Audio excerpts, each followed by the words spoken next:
I pledge allegiance to the flag of the United States of America and to the republic for which it stands, one nation, under God, indivisible, with liberty and justice for all.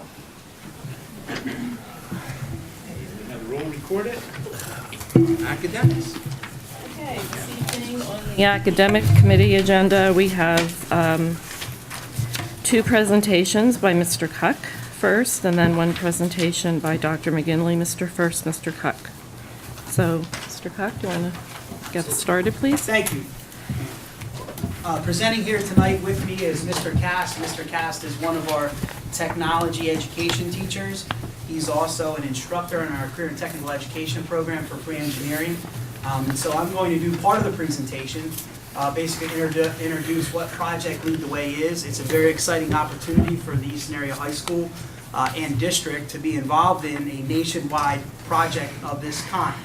And then Mr. Cass is going to go into some specifics about the actual design and curriculum. And then I'm going to talk a little bit about some of the grant requirements. This has been a long time coming. It's been a process. We've actually applied for it more than a year ago. We did not get the initial grant, but we were lucky to have a high school back out. And so we were then offered the grant. And then what took place was we actually asked if they could put it off for implementation in another year, because we just found out recently, or actually in June, that we had been accepted, so it would give us an opportunity to get the program up in full swing. What I would like to have today is, two things kind of happen with the board. Is one, to give us your blessing to move forward with completion of our registration for the grant. And in addition to that, we would like to have you give us the nod to move ahead with the two planned courses for the upcoming school year that Mr. Cass is going to do a description of as we get through the presentation. But those are kind of the two things we'd like to see occur, and of course answer any questions that you may have. Listed there, I'm not going to read it for you, but Project Lead the Way is in a science, technology, and engineering mathematics, initiative. It's a nationwide curriculum that is being implemented in both middle schools and high schools. Our particular program will be implemented in the high school with the opportunity to look at potential movement downward into the middle school. The program emphasizes critical thinking, creativity, and innovation. This is not a cookie cutter type curriculum where students are basically looking at obtaining large amounts of knowledge, but it's more of an application process. There's a lot of hands-on experiences that are incorporated into this, and it goes hand in hand with what we're doing right now in our classes in the tech ed department. The other thing that enables us to do is to tap into various resources across the country and various philanthropic organizations to pay for this, because as you know, these sort of initiatives are very costly. The types of machinery, the types of technology, computers, software, and programming that it takes to implement this sort of curriculum is very expensive. And so it's very important to have these partnerships like Project Lead the Way and Bemis Corporation, who's paying the $35,000 in the grant over the 3 years to implement such a program. So we're looking at it two different ways in terms of being cost effective to the taxpayers of Eastern Area School District, and at the same time being able to offer a quality program to our students here. Two different charts there, if you hit it again for me, Ron, is basically looking at workforce needs. So the expectation is that moving forward to the 21st century, that we're putting out students who are able to jump into the workforce and are prepared for it. So in terms of what's listed there, this is obviously the push for Project Lead the Way, is that the amount of professional workforce and those who are skilled has increased greatly since 1960 to 2000. And this sort of curriculum will prepare those folks who are in the skilled workforce and are necessary to field the jobs of the 21st century. What Project Lead the Way is not. It's not a vocational program. This is not something that you would see at Career Institute of Technology, carpentry, plumbing for that example. But it's a more of a tech prep, if you can use that terminology, program where students are getting articulated credits and are preparing themselves for careers that are going to require post-secondary education. These are not occupational programs. It is a program that allows students to better prepare themselves for that college experience and be ahead of the game when they move on into one of the STEM fields.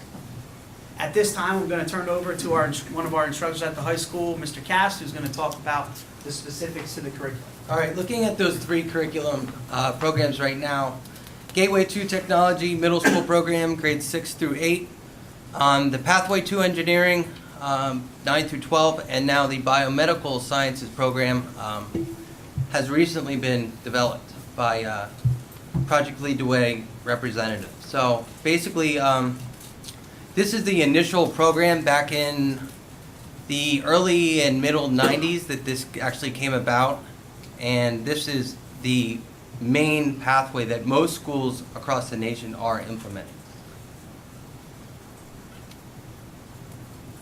Next. So, what exactly is this? Again, it's hands-on, problem-based learning activities with a three-tiered approach. So you'll see in the next slide here, there's a couple foundation courses that are really going to be the core courses that 9th, 10th, and 11th graders will have. So next year, one more back. IED and POE are the two courses that we are seeking for implementation next year, and that's 9th and 10th grade, semester 1 and semester 2, and that's after all the teacher training this summer. With these two courses, amongst the 3 tech ed teachers that we have planning on getting trained in these courses, myself and Mr. Garmer or Mr. Schlatt would be responsible for IED. I'm going to be responsible for POE, and Mr. Garmer is going to be responsible for digital electronics. So those 3 courses right there we have covered.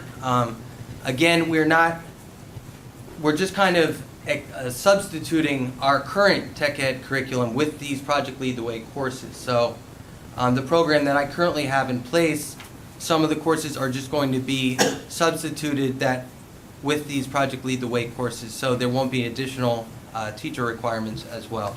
So we kind of have it in place right now where we have currently 4 or 5 tech ed teachers that we can run both programs, the CTE program and Project Lead the Way.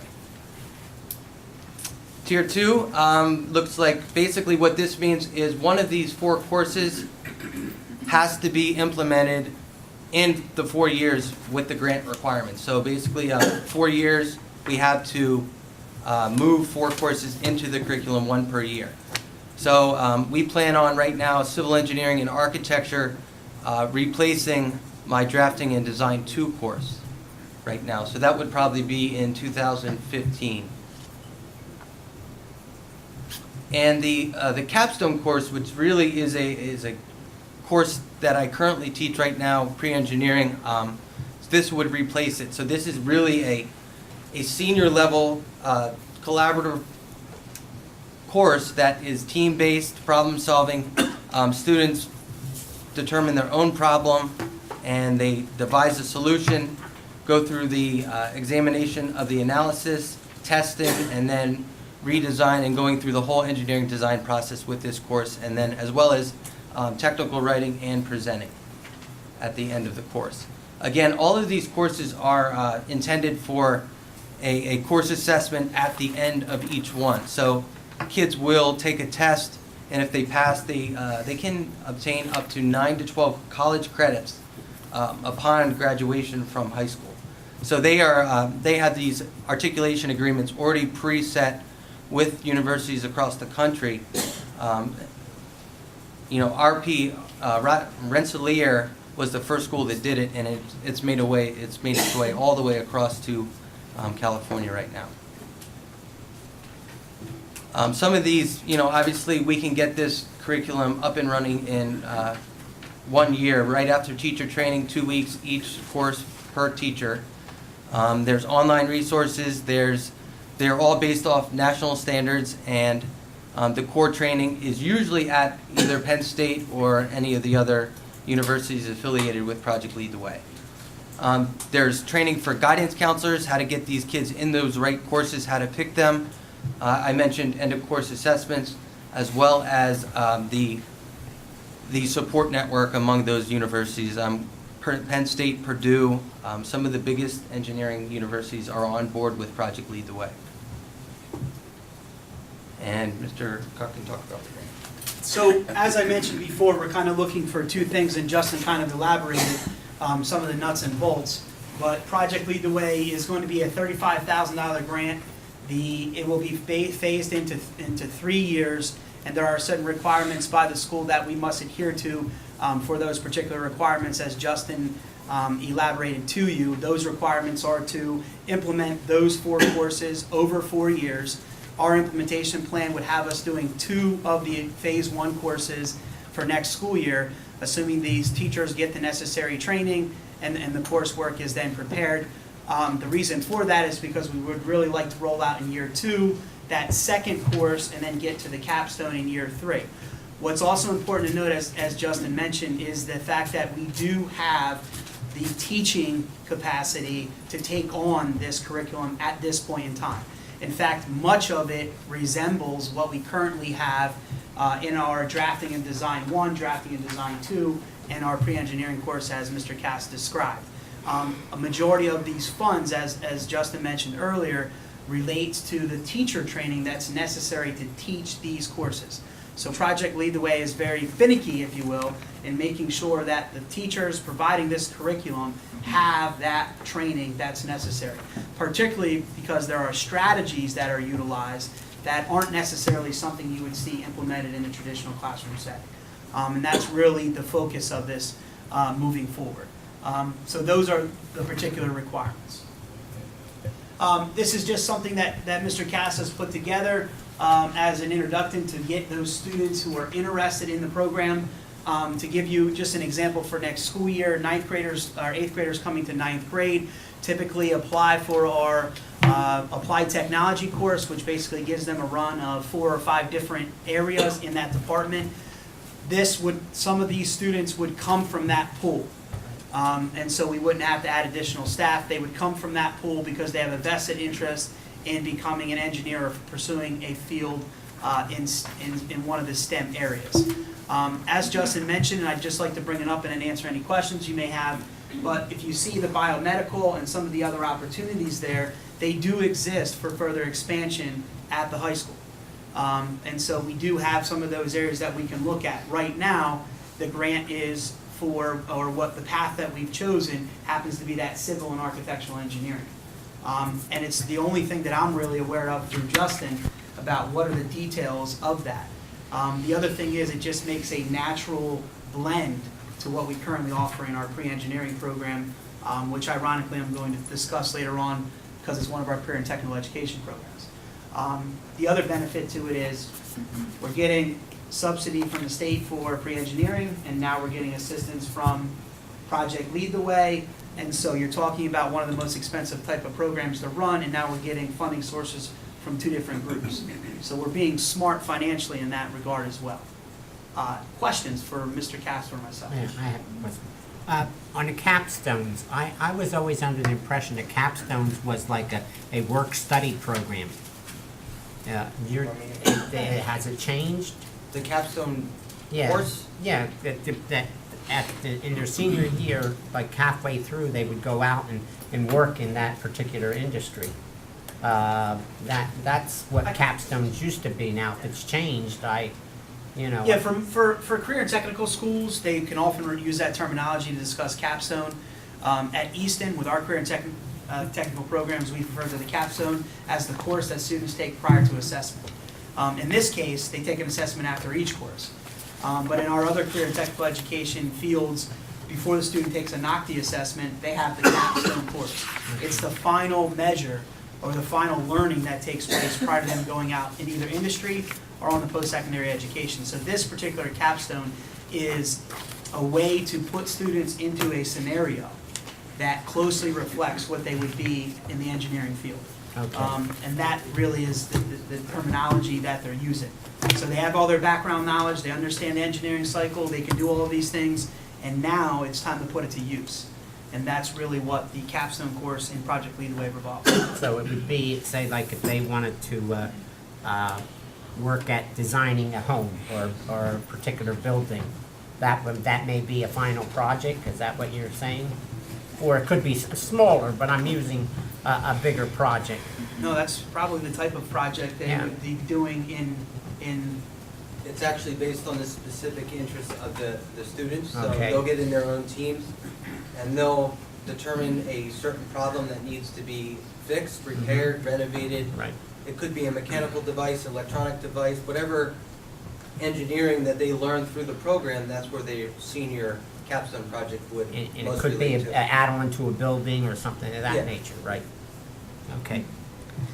Okay, I have several questions and comments, but do any other board members have, Dr. Mosquitis, go ahead. Comment and a question for Mr. Cast or Mr. Cook. Superb. The schools you mentioned, Rensselaer, Purdue, Penn State, top-notch engineering schools. And this is probably an idea whose time has come, so I thank you for bringing this forward. I think this is going to be excellent. Have you thought about, because you're in this area, the potential to tie into local companies? We're hosting at our company on Thursday the local chapter of the American Society of Mechanical Engineers.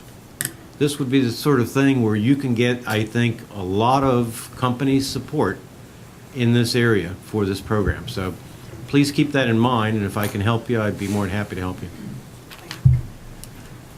Anyone else?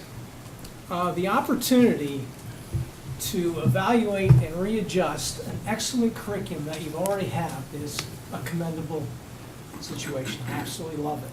The comment made is hand in hand with what we are doing now is obviously apropos, because Justin has been with the engineering program for several years, has done an excellent job in incorporating that with kids. You obviously have an excellent feeder system. Obviously, if you're looking at drafting design, that feeder system can only continue. Obviously, we're always concerned about grant money because sooner or later that does run out. So one of the concerns I would have is equipment. I know some of that equipment that you're looking at, I don't know what you're looking at, but whatever you're looking at, obviously you want to get that in those 3 years or 4 years, whatever the grant may be. And also, I realize that Tech Prep can give you funds for operating equipment as well. So just kind of two thoughts that I have on equipment. But I think where you're going with this is excellent. When we talk about STEM program, well, realistically, we just kind of reinvent the wheel a lot of times when we talk about education, because I've always thought science was pretty important, and so was math. And obviously, we throw technology and engineering in there, and obviously we come up with STEM somewhere along the line. So critical thinking has always been important. You're just enhancing those things and developing further, and I like that, and congratulations, and thank you for your input and concerns with our kids. Great. Okay. I have a few questions for either one of you. I, as well, think this is an excellent, excellent program, and thank you, Mr. Cast, for going after it. I know that competitive grants, which I suppose this is, are not easy to get, right? So congratulations for your willingness and tenacity to go after it.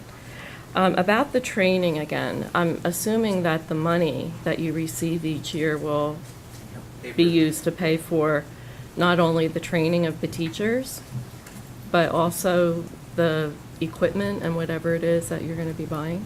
Yeah, each course, I had to, before I got the grant, do an Excel spreadsheet with each course that has an itemized list of all the requirements. So I went through and checked off what we currently have and versus what we're going to need. The biggest item being principles of engineering is currently we don't have really a robotics curriculum. Mr. Gomer hits a little bit of it, but VEX robotics is the big ticket item, you know, in upwards of $5,000 to $6,000, I think. So yeah, the grant money will cover that, as well as $2,200 per teacher per course. So that's the obvious, you know, if we get 4 courses, upwards of $10,000. You know, and any additional courses we can always implement in the future. For example, Parkland they run 5 or 6 Project Lead the Way courses. Almost all of their teachers are Project Lead the Way certified. So, okay. you know, we can have multiple teachers getting certified as Project Lead the Way teachers. I also read in the paperwork here that any unspent money needs to be returned, so Spend it. encouragement, spend it all. You don't want to give a penny back, right? And as Justin listed, in order for us to apply and to get that, the 35,000, a lot of it is pre-scheduled for you. You need this software, you need this training, you need, it's not like there's a lot of leeway to say, well, we want to go out and buy this prototyper or something, although we'd like to. You know, we have to. What helps, as Justin mentioned before, though, is we're already paying for some of this software with other funds. So it might give us some flexibility to use those to purchase a prototype or things, the machinery that you mentioned before, Mr. Ryder. So this is really a win-win situation for the Eastern Area School District and the students at Eastern Area High School District. Definitely. Okay, I read also that there will be a technology student association, so will you or one of the other teachers who are teaching? That's just an extension of what we have right now. That's a part of the CTE program as a requirement to have a student organization in place and operating. And that's just an extension of that. And it happens that Parkland does the first competition, which is a robotics competition. We just so happen to begin with TSA, and it's been going good every year.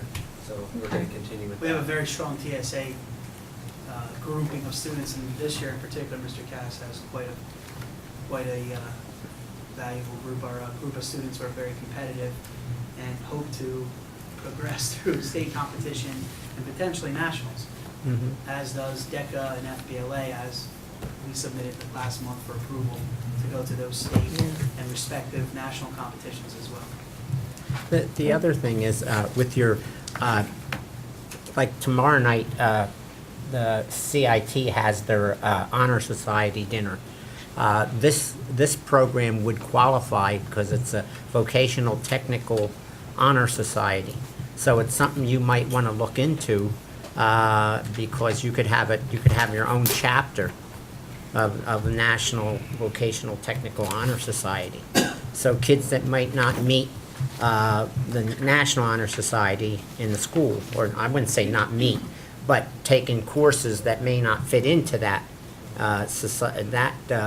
honor society would fit into the technical honor society. So you wouldn't want to pass that up, because that would be great for our kids, along with the competition. I did notice on the fact sheet references that closing the achievement gap with some subgroups really was improved by students taking part in this program, so I certainly hope that's the case with us as well. I hope we have the same results. And as Dr. Mosqueda said, I think we have a lot of local businesses in our community, and to create a partnership, and he's already willing to help you, so. Thank you very much. I think this is fabulous. Thank you. I would also just like to reiterate, Mr. Cast, many of your students, the accolades that come from your classes over the years certainly attribute what you put into your classroom, and you constantly move our district forward by providing the instruction that you are, and Mr. Cook and all of our staff members. And I think the robotics, portion of this, in addition to the engineering, certainly are important, as STEM is the science, the technology, the engineering, and the mathematics, but it's also the M for medicine. And you see a lot of robotics in regards to that. I had the opportunity over the summer, I took a day off and went down to Fairfax, Virginia, and they have a high school that deals with STEM, and what you have done certainly is a mirror to what they're doing, just on a larger scale. So I thank you for everything that you've done. Yeah, and I'd just like to say, this is cutting-edge high school education. And I think this is what we want to do. We want to raise the standards in particular areas, and this is a great way of doing it. This is certainly cutting edge for us. And even to be involved in it, we're lucky a school dropped out, and we were able to get involved. And thanks to both of you that you put, and especially Mr. Cash, putting this together, I think was fantastic. But it is cutting edge, and I think that's terrific. Thank you. All Okay. Next, Mr. Cook, are you going to be presenting CTE? Yes, I'm solo this time around. Okay. Mr. First can jump in if he wants, but I think this presentation is like long overdue. But we've been very busy as a district with implementing a brand new schedule last year. We have different things going on, but I wanted to make sure that the board was aware of our career and technical education programs. Not that you aren't aware, but that you have an idea specifically of what we are offering at Eastern Area High School in the ways of career and technical education.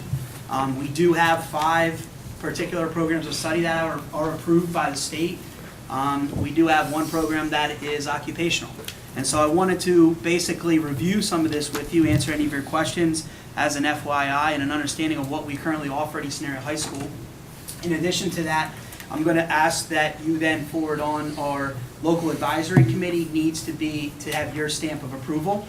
And so there needs to be action done at the board level in order to keep up with Chapter 4 regulations and also the Vocation Ed 339 regs as well. So what I've provided you with today is basically an overview of the presentation I'm to present. I've also given you something that I think is very helpful in understanding of what direction the state of Pennsylvania is heading in terms of career and technical education. This flashy brochure here really does a nice job of describing what the Bureau of Career and Technical Education is about, what their mission is about, and then I'm going to explain how Eastern Area High School fits into that. The last 2 documents that I put in the packet one is basically Chapter 4 regulations, which state I need your approval of the local advisory committee. If you have other recommendations to add to those, that can be acceptable as well. We can discuss that at another time. But then there is a list of our local advisory committee membership. We actually just had a meeting yesterday to discuss, NOCTI testing, which is coming up shortly here in April. But the first slide is basically SOAR. So students occupationally and academically ready.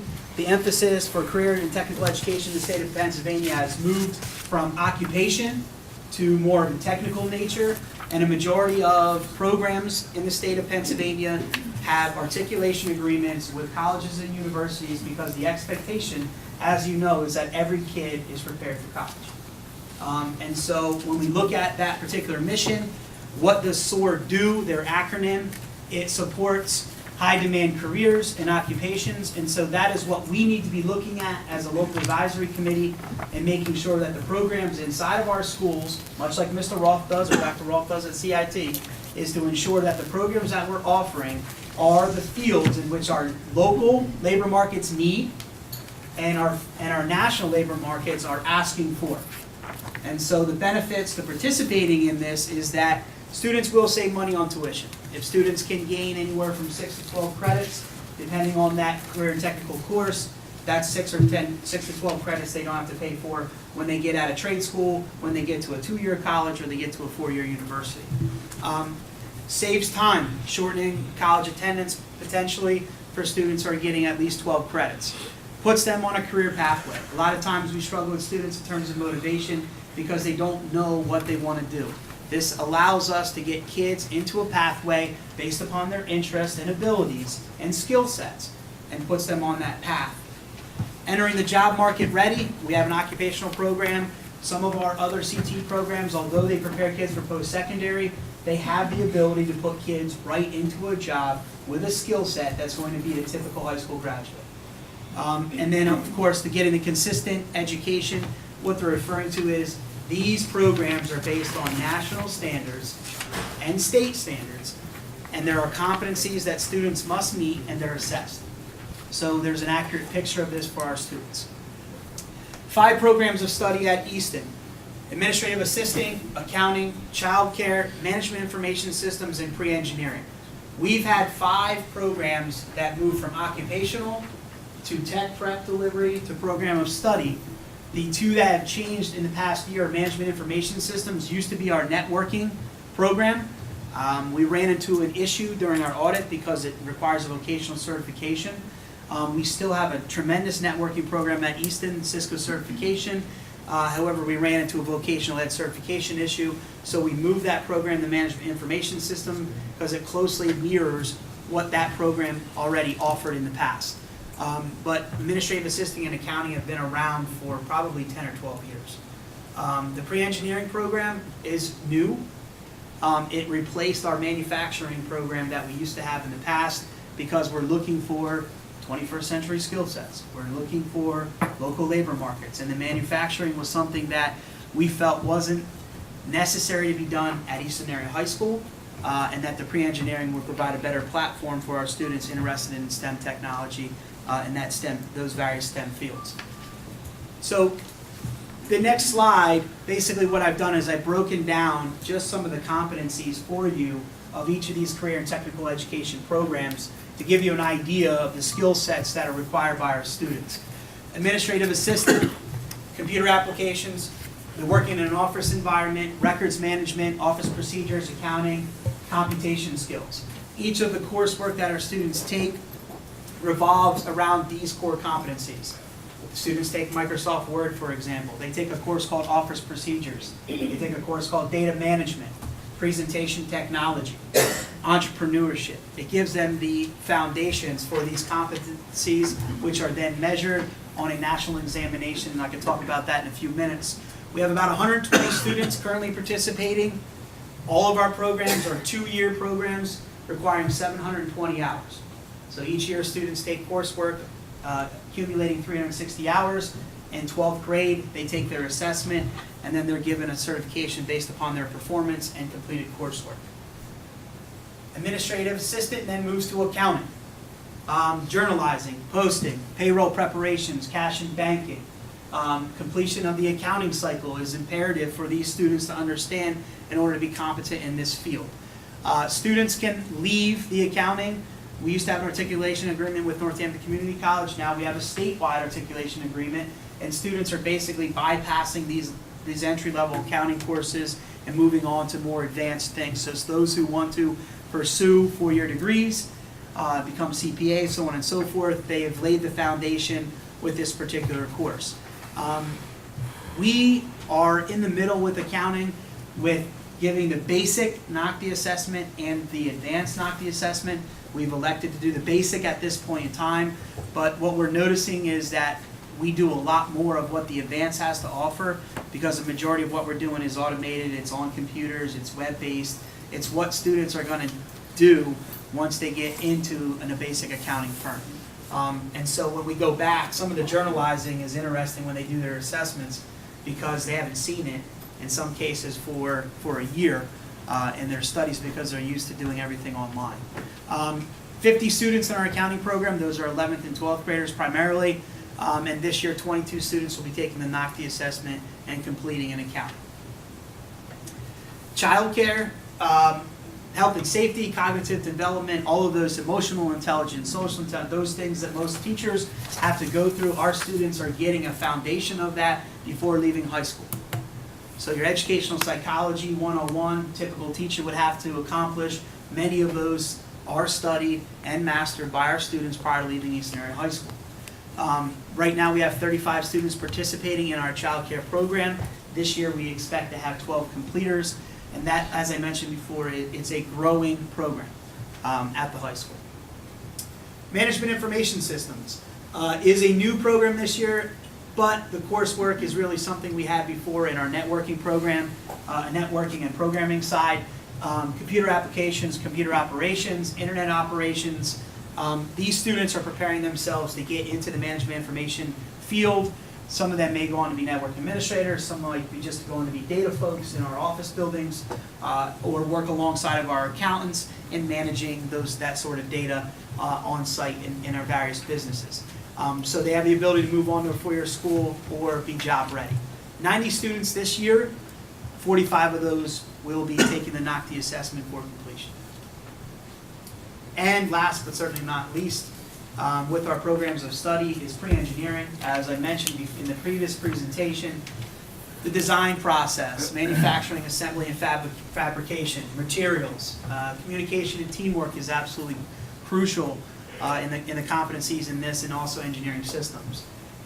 Just to highlight right now, Justin has his capstone students building a golf course on Eastern Area High School campus. Disc golf, sorry, Mr. Cass, I apologize.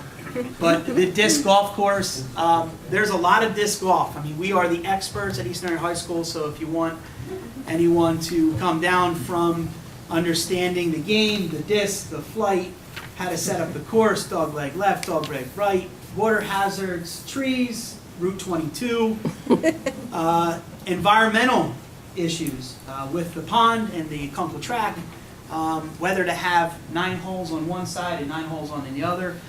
These are the types of things our students have been engaged in this capstone course, and they've just done an outstanding job.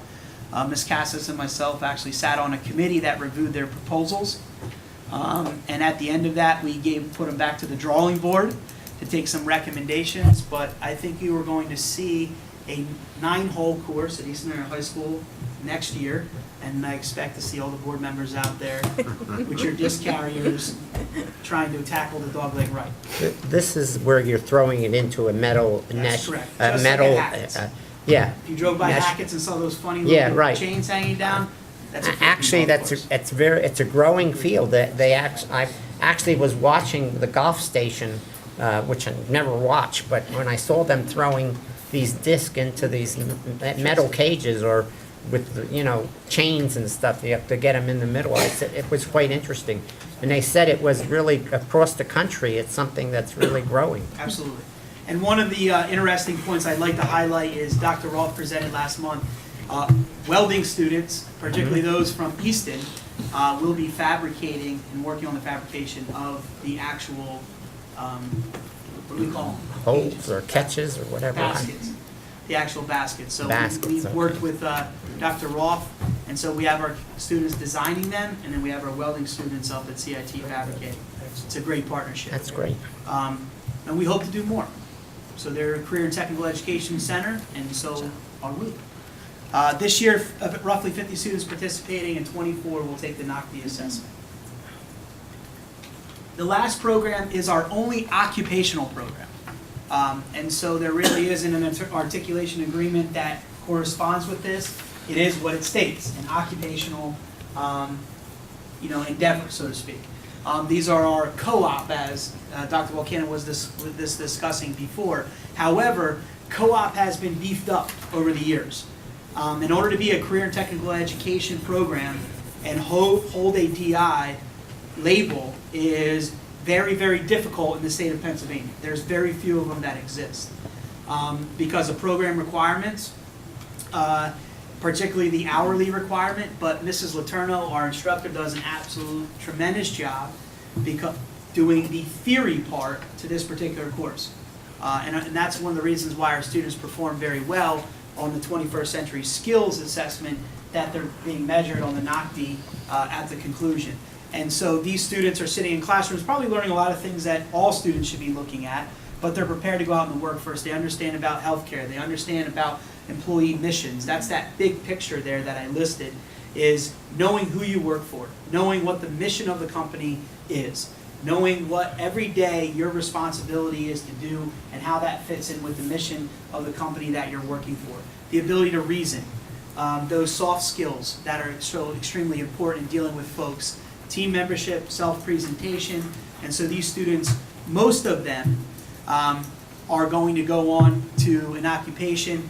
Many of them, however, on the flip side, it's almost 50-50 these days, end up going to a community college Yes. anyway for an associate's as they're working in that same job field. This year we have 26 DO students who will all take the NOCD assessment. And like I said, it's not just the standard co-op that we know in the past, because we do have the diversified occupations label, which means we get subsidy. Very few schools have the ability to do that because we meet those program requirements. In some cases, it's called school to career. That's the new terminology or the new certification, which covers that. You're training them in school for a career, and they're learning safety requirements. They're learning about a workman's comp and so forth. They're really life skills. It's an excellent course. NOCD, For those of you who are not aware of it, I mean, I've always heard the name before I finally realized what the acronym is. NOCTI, much like the College Board, Praxis, so on and so forth, but it's a National Occupational Testing or Competency Testing Institute. These are the people that are responsible for using people in the field or gathering people in the field and creating assessments that are measuring the competencies that I previously listed. The written assessment's roughly 3 hours. Many of our students finish before that time span, but it's a 3-hour written assessment, and then there's a 1 to 3 hour performance assessment that measures specific competencies that students have gained through coursework. Once the students take the NOCTI assessment, they can be given 2 things. They can be given either the PA Skills Certificate, which means they meet a proficiency rating and have performed at that level, completed their coursework. That skill certificate now translates to a SOAR certificate, and then they can then take their transcript to colleges and universities that are in the articulation agreement, and that's how they receive their credits. Students who do not meet the standard on the NOCTI assessment, however, do receive a certificate of completion. So those of you who've been at CIT, they have the ceremony every At the year. end of the year, Students right. either get a skills certificate and/or a certificate of completion. Our programs do the same. Excellent. Questions on career and technical education? Like I said, I really just information, answering any questions. But also I would need the board to approve our local advisory committee members. If you feel like adding a few, let me know. We can do that prior to the next board meeting as well. Questions? And with the one other question. Sure. Is that local advisory committee that you're talking about is the one that oversees this plus the technical program? The local advisory committee gives us input and advice on the career and technical education programs that we currently operate. Right, okay. They do not, it's not like a CIT. They don't run anything. You, the school board, run Right. it through administrators. Well, It's their not- local it's not- advisory committee doesn't run either. They Right. only advise. Right, they only advise. They give us advice on local job markets, Mhm. what types of machinery and equipment we're using for our fields, how we can get in connection with local employers, internships. They provide us those resources that Dr. Mosquitis talked about as well with the Mechanical Engineers Association. Those are the types of individuals that we would be in contact with to give us advice on what our pre-engineering program should look like. An accountant would come in and tell us what our accounting program should look like. Administrative assistant, someone running Manpower, for example, is the person that gives us advice on that. We also have occupational committees, which are very specific to each of the career and technical education programs. They have their own. So Justin has an occupational advisory committee that's just for engineering. Our other instructor in the county have just an occupational advisory committee just for accounting, administrative assisting, so on and so forth. We also received a program evaluation last year, an APE. It is a grueling process. We were given the go-ahead to continue with our programs, and we have a corrective action plan that we're implementing this school year to tidy up those particular areas that were previously identified. We will have a reevaluation this spring that will include reviewing all of those items of the corrective action plan that needed to be accomplished by this point in time. One of them being local advisory committee being approved by the school board. Yes. And this sort of presentation. So we're well on our way to our, to meeting the needs, or to meeting the requirements under our corrective action. Yeah. Well, the local advisory committee, though, oversees these other committees, don't they? As a whole, no?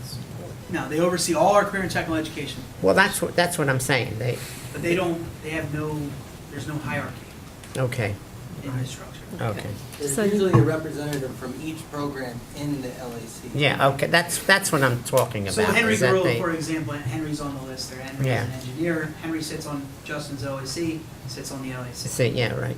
The young Okay. lady from Manpower, I can't recall her name, sits on the local advisory committee and sits with our CTE programs for administrative assisting. And that's typically how we run that program. One of the things, though, I think might be lacking here is that your marketing and entrepreneurship classes should have an advisory committee, too. We don't have a career and technical education program for marketing That is done at CIT. Yeah, I understand. It's marketing and advertising technologies. And that's But why we here don't we offer have it. marketing and entrepreneurship. And we should have a committee that, just the same way you have accounting as Right. one, you should have one for marketing and entrepreneurship. And that's the delicate balance between what we have at Career and Student Technology and what we offer at Eastern Area High School. Right. So Mr. Roth, Dr. Roth has marketing Mhm. at CIT, and so we don't have marketing at Easton. Now, we do have some that are the same, Yeah. like management information systems, but if a student wants to do marketing, they have the opportunity to do that at CIT. If they want to do accounting, they have the opportunity to do that at Easton. I thought you had a marketing program at Easton now. Only the career and technical education programs I recently presented are the ones that we have in operation. Because you had marketing students go on to state and nationals. Absolutely, in DECA and FBLA. Those Yes. students take typical business courses in marketing, but they are not in a career and technical education. Okay, they're not in a completer program, you're And some of saying. them are. Some of those students that are competing in marketing are in administrative assistant. Okay, all right. Okay. All right, in the interest of time here. I'm done. Okay. Does anybody, Dr. Moskaitis, please go ahead. Just a quick thank you, Mr. Cook. That was a great update. And at some later time, I'd be curious how you're handling the MIS portion, because if it's enterprise software, that's a massively changing field, and I'd be curious just how you're approaching that, whether you're using Oracle or SAP, and how you stay technically relevant in something like this that's a real struggle for, enterprise systems for companies. Okay? Okay. Dollars and cents. Because I guess this quotes the old tech prep program. Are we receiving yearly dollars and cents from the feds on this? We're receiving a subsidy from the state through the Bureau of Career and Technical Education. Is there a dollar amount on that at this point in time that we're receiving annually? Or is that predicated on, obviously, our correction plan and that reevaluation? Or does that, with the kids taking the NOTI testing and those successful within those areas of concentration? And who monitors that? BCTE subsidy is based upon the amount of students that we submit on a yearly basis that are involved in our career and technical education programs. That report is then sent to the state. That is the participants that you saw listed on the board. We are reviewed. The dollars and cents don't get attached to participants. We are reviewed in terms of our completers. They also measure our math and science and English tests for the PSSAs, and they tell us, what are you doing to improve those scores? The dollar allotment isn't connected to that performance. Okay. Our APE review is connected to that performance. Is your curriculum alignment, and there's so many, other fields regarding that, but we do receive a subsidy, and the subsidy comes the year after the report is driven. So the numbers that we had in 2011, 2012 will generate the funds for the 2012-13 school year. So this year, we may have more participants than we did last year, but we're using the funding from the participants we had the previous year. And like I said, I'm not prepared to discuss a budget, but I'm sure I can work with Mr. Semineta and Mr. First to produce that if the board would like to see that or discuss that. But tonight wasn't to present that I would like to sort of see that somewhere presentation. down the road, Mike, because I know at one time that was very respectful in dollars and cents. And things that we could obtain for our tech prep areas of concentration, such as engineering, such as computer areas, such as childcare. And then I think we dropped the ball on that several years ago. And I think right now that ball is really moving forward. And obviously, I liked your presentation. It catches everybody up. And obviously, we're moving forward at a very fast rate and pace on this. And I like that. But somewhere along the line, I would like, and I think the board would like, those dollars and cents figures presented to us. Not a problem. I'll work with Mr. Semineta. In a future meeting, we'll be able to accomplish that. Thank you very much. Appreciate At it. the end of the Okay. meeting, could you see me? Since this was added to the agenda for tonight at a late date, a late hour this afternoon, the board members may have other questions or comments to make, but thank you very much for that. It was very, very helpful. Okay, we have Dr. McGinley, Mr. First, Mr. Cuck again. This evening, we'll have an overview of the high school four-year math and science by Mr. First and also by Mr. Cuck. We will review an updated version of Policy 217, which is entitled Graduation Requirements, and we'll note on page 2 of this particular policy document the revisions that are necessary in order for the four-year math and science to come to fruition. Mr. First will go over that in detail with you. We graciously ask if the board is in agreement with these changes, that we move Policy 217 to the board agenda this month, which is March 26 for board approval. In addition, an overview of a four-year course sampling for math and science will be discussed by Mr. First and also by Mr. Buck. And this document will lay out a math and science schematic that provides the rigor and the relevance for 21st century skills that we certainly expect our students to achieve. So without further ado, Mr. First, if you could provide that information in a little bit more detail. Thank you. Yeah, could you scroll down just to page 2 of 2? Yeah, that's it. What we have before you is what, and I'd like to start out by saying, and I'm sure that Mr. Cuck will be able to elaborate or to agree with the fact that I think the board made it very clear they want full year math and science, so there's no misunderstanding with that. We understand that it's not going to be a full year, and I'm thinking of where I want to put that in here to make sure that it is very clear. But as you see, you would ask for 24.5 units, so we made the changes respectively in math and science to 4 units, beginning with this year's 9th grade class. Obviously, I'll drop the word current from the final language because I don't think that would be relevant. But I'll just say 9th grade class during 2012-13 school year, or the class of 2016. We kept everything else the same except for the overall 6 units of electives was dropped down to 2 units. We kept the two-unit humanities, which is the equivalent of taking a foreign language possibly for 2 years, which is generally speaking the minimum requirement for acceptance into a 4-year college institution. So we wanted to bring that back to you. There was also some language that we have just finalized that I will send to the board yet this week regarding this policy talking about passing the keystones in order to graduate. But we wanted to make sure we had that all in place before we in fact presented it. So that was the first thing. We wanted you to take a look at this language to make sure, and we all know that science and math will be year-long courses. Is that the case, Mr. Cuck? That's what we had discussed, correct? Absolutely.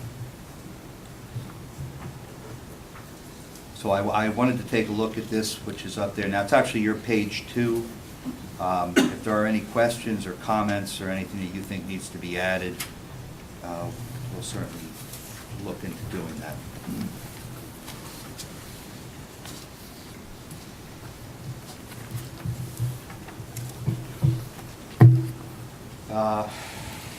You can still continue to look at that. I'll move on to page 3. If we can look at page 3. This is what, and we're still looking at, in fact, I'd like Mr. Cuck maybe to even comment on the effects of, actually, could I go to slide 3? Yes. This is pretty much an overview of what a student would take coming into Easton had they not had any algebra before they started, which is normally maybe about, it could be up to 500 students out of 700. So they would start with Algebra 1, they would progress through geometry, because those are the 2 right now that you need to pass to get the Keystone graduation requirements out of the way. They then would move through Algebra 2, and then Trigonometry and Algebra 3, or pre-algebra. The social studies and English are the same as they always were, and then science. And Mr. Cuck and I have had this conversation, and we're going to have it again regarding earth and space science, which is part of the state standards at this point, but we know that there is a focus on biology And certainly down the line in a few years, chemistry will also be a keystone examination course. So we want to start to prepare ourselves possibly for introducing that earlier in the sequence. But right now, it's 9th grade Earth and Space Science, 10th grade Biology, 11th grade Chemistry, and grade 12, by that time, a senior could figure out whether they want to move into physics or environmental science. If I could interrupt real quick, Mr. First, what I would just highlight, as Mr. First is saying, so that people are clear and we don't have any misconceptions, is one of the things that's important for us to sit down and do, and we have the ability to do that this year, as all of you had stated when we voted on this, or when you folks voted on this, was that we'd have the ability to go look very closely at the sequencing, because I think some of the conversations that are happening, even with Angie, Angie's building, is there's a lot of introductory to chemistry and physics, for example, in 8th grade. Then there's the Earth and Space Science, which is more of a physical earth science, and then we get into the bio, and then we get into the chemistry and into the physics. And so if we're looking at solidifying earth, space, bio, chem, and then the option of physics or environmental in grade 12, I want to make sure that we have this dialogue with those people who are teaching it, and the science department. And then we also go on guidelines from what state and national folks are looking at in terms of the appropriate sequence and what the content is in those particular courses. I wasn't a science teacher, I won't pretend to be one, but I think it's important to bring in the 7-8 to have that dialogue about what we're doing overall, because now we've expanded those options for students, but we've also solidified the fact that we're requiring them to have 4. And I can tell you what, it's very diverse in the state of Pennsylvania in terms of the chemistry, physics, environmental science offerings, because a lot of people have placed emphasis on the environmental component, but then your environmental teachers will tell you, Mike, they need the chemistry background, or they're not doing very well in the environmental, they don't understand that side. The biology helps tremendously with the understanding of habitats and so on and so forth, but I think we need to make sure that what the final product would be for a student leaving us is where we need to begin. So an Eastern Area High School student will, in science, have the ability to do this, and understand and be able to, what do they need to know, what do they need to be able to do. And from there, I think we get a better sequence. The other issue is just past practice. I think most of you would understand Earth, space, where it fits, where it belongs, what the argument may be. Biology, where it fits, where it belongs. People that teach these subject matters have a very strong passion about, where these sort of things belong. And then the dialogue that we have needs to be open, and we need to come up with a plan starting with the end first. So what does that student look like? And we need to do the same thing for math. And I think one of the things we're struggling with in math is just the simple fact that the keystones, although we have an understanding of what the expectation is, how do we do it? How do we arrange for remediation? How do we arrange, for students to get this? And at the same time, the goal of this, heard loud and clear, is how do we increase rigor? We don't increase rigor by adding another requirement if we don't make sure that the courses rise to that level as well. And so that's something that we've already started a dialogue with, and we're looking at the department level at the high school. And we'll continue those conversations, and as those things come across, we'll ask for your permission to move ahead and solidify some of the things that Mr. First has presented. I think another thing that's important to note is if you have a student that transfers into our school system at a later date, to make sure that we have provisions in place and that we also can make sure that those students are successful, because their prior school may not have had the same requirements. So there are things that we certainly have to take into consideration when we're planning. Right. One of the things that we're going to discuss next with the 3 of us is obviously we want to give notice to parents at the macro level that these requirements are changing, and that they can expect that their children will need 4 credits of mathematics, which is generally going to be 4 solid years of mathematics, and also science.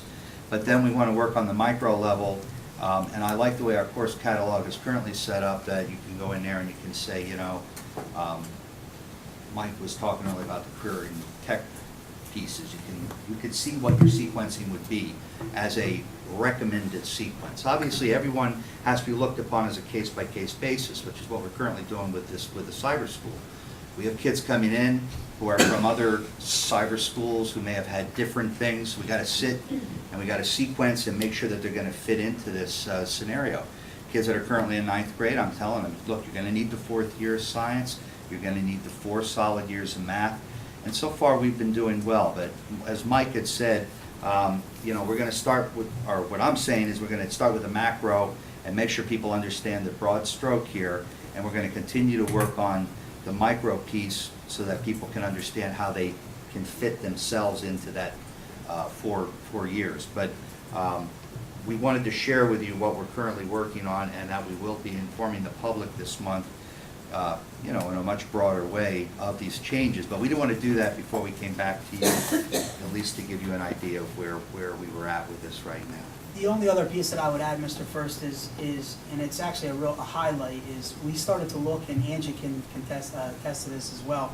We looked very closely a couple years ago about students' access to calculus prior to graduating from high school. And so I think Mr. First mentioned about how many students we have from grade 8 coming to grade 9, and then having that ability to get to that calculus prior to graduation, if in fact they didn't have the ability to do it in 7-8. That number is, for next year, is requested around 165 students out of a class of 630 that are enrolled in calculus next school year. That is honors calculus, Calc AB, and Calc BC. So we're seeing, you know, that number growing, and where we start to see it is in 9th grade with the honors geometry numbers increasing.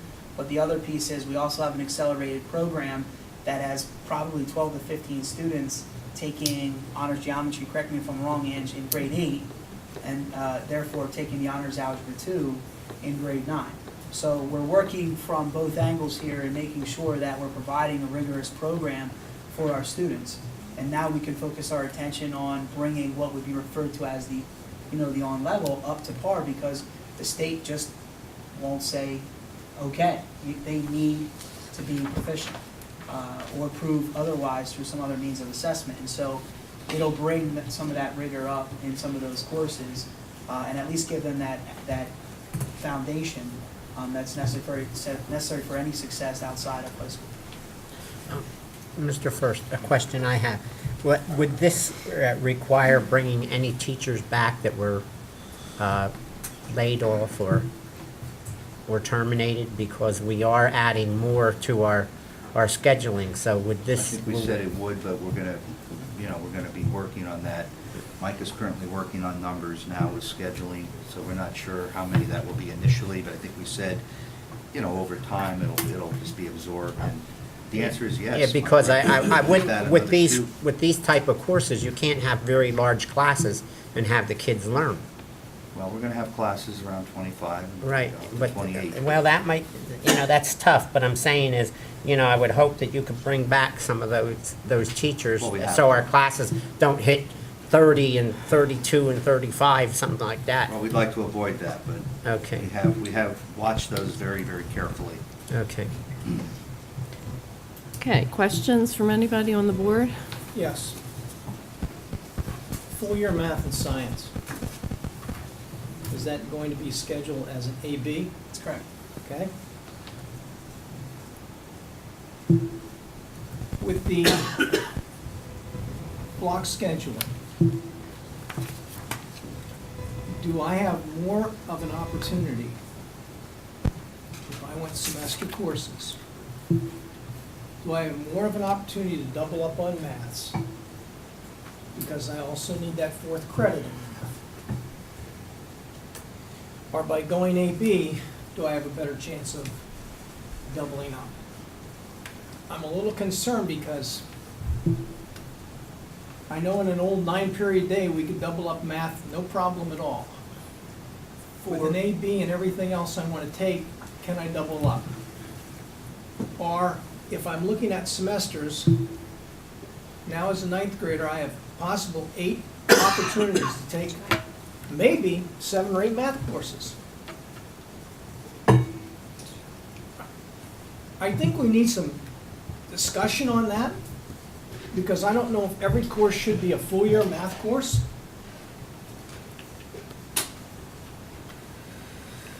just throw that out there, because I think it needs to be thrown out there. Mr. Because if we want that 4 unit or 4 credit, how is the best way to achieve that? Is it AB and double up AB? How possible is that? Or do we do it with the semester situation, where we have the opportunity to obviously take much more than 4 credits? Just a thought process. Maybe I'm screwing everything up, could care less, but I think we still need to have some discussion on this as a group, because I am without question in favor of the rigor of 4 years, or 4 credits in math and science. And obviously, when I look at the 24.5, and we've also talked about the 26.5, but that may be a concern because we have a contract that we many times look at as to say it's unsustainable, and if we have to cut, obviously, then the 24.5 credits look better than the 26.5. So I think, without question, the 4 and 4 is excellent, but how do we get there, and what is the best feasible way for our kids? Mr. Maybe even expand it more.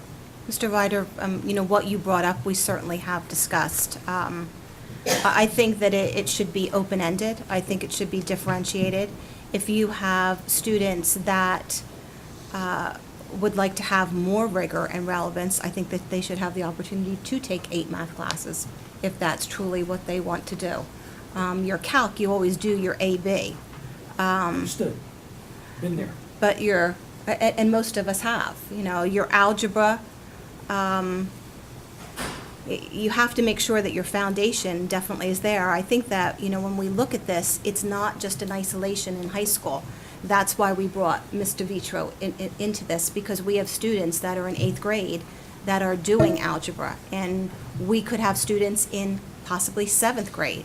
So it's really looking at the whole picture to see where they start and where they end, and making sure that it is differentiated and that we can provide everything to every single student. And that might not be the same. That might not be the same. So if we're looking for equal, I don't think equal is necessarily the best for all students. It's making sure that we provide the rigor for every student. And that may be more than 4 courses of math, depending on the ability. I understand, but what is the best way to get more than 4 courses of math? Is it easier to double up on an AB, or is it easier to double up with the semester process? I would think the semester process would give me an opportunity to get more math. I could be wrong. But that's... I think ideally, the flexibility, and I'm being careful in choosing my words, the ability, for the flexibility, what you have and you're offering your students is the ability to take AB or the ability to take semester. But if you can imagine the scheduling disaster, that would look like, then you would really have true differentiation. So if Dr. Mosketis was able to take his math and his course selection guide and go in and say, I would rather take it semester versus take it AB, then you would have sections of Algebra 1 that would meet every day for 90 days, and you'd have sections of Algebra 1 that would meet every other day for 180 days. Yes. And then you would schedule it based upon those particular numbers. Right. Now, if you're a teacher and you have 3 sections of math that is AB and 3 sections of math, it wouldn't work. You would have to have 2 sections of AB, you'd have to have 4 sections of semester, and so what it creates is another dynamic in how you go about scheduling. I was given direction by the school board to produce a schedule which has students meeting every day, or at least for a full year, and therefore they would meet every other day in our current schedule and in our structure, and so that is currently what I am building as the scheduler at the high school. To answer your initial question, giving this schedule in the same as a guidance counselor in your day, Mr. Ryder, you look at a student, geometry, algebra 2, okay, fine, double up. But if you miss the geometry algebra 2 bus, so to speak, then everything else is sequential, if that makes sense to you. You come in, you have algebra, you have geometry. You can take algebra 1, you can take algebra 2, skip geometry, take it later, that's fine. You just should have it before you take trigonometry because the geometric principles are very important. Not a teacher of math, I have no idea what Calc AB looks like. So, just giving you, some examples. I do understand how to schedule kids. And so what I'm telling you is, when you move from these sort of ideas, they're out there. When we talked about the flexibility, that was some of the things we took into consideration. What did the students want? What do they need? But trying to schedule that, you come into with limited resources. It's an economics lesson, right? Large amounts of wants and only so many scarce resources to try to give them what they need. So we're always giving students what they need.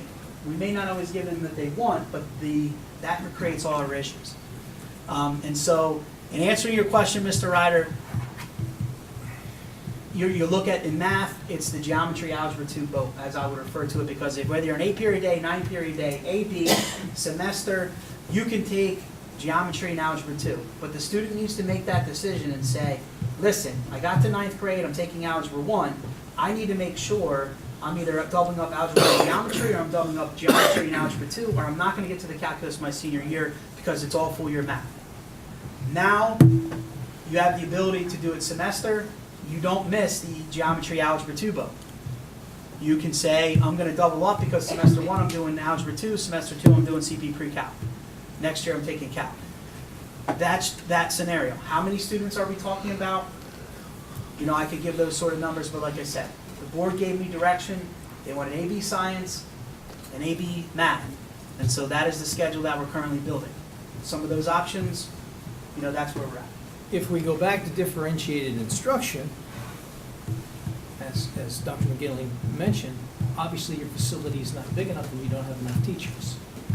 If we did the That's true correct.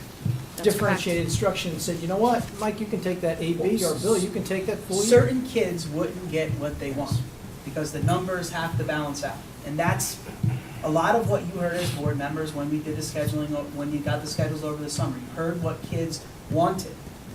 They got what they needed.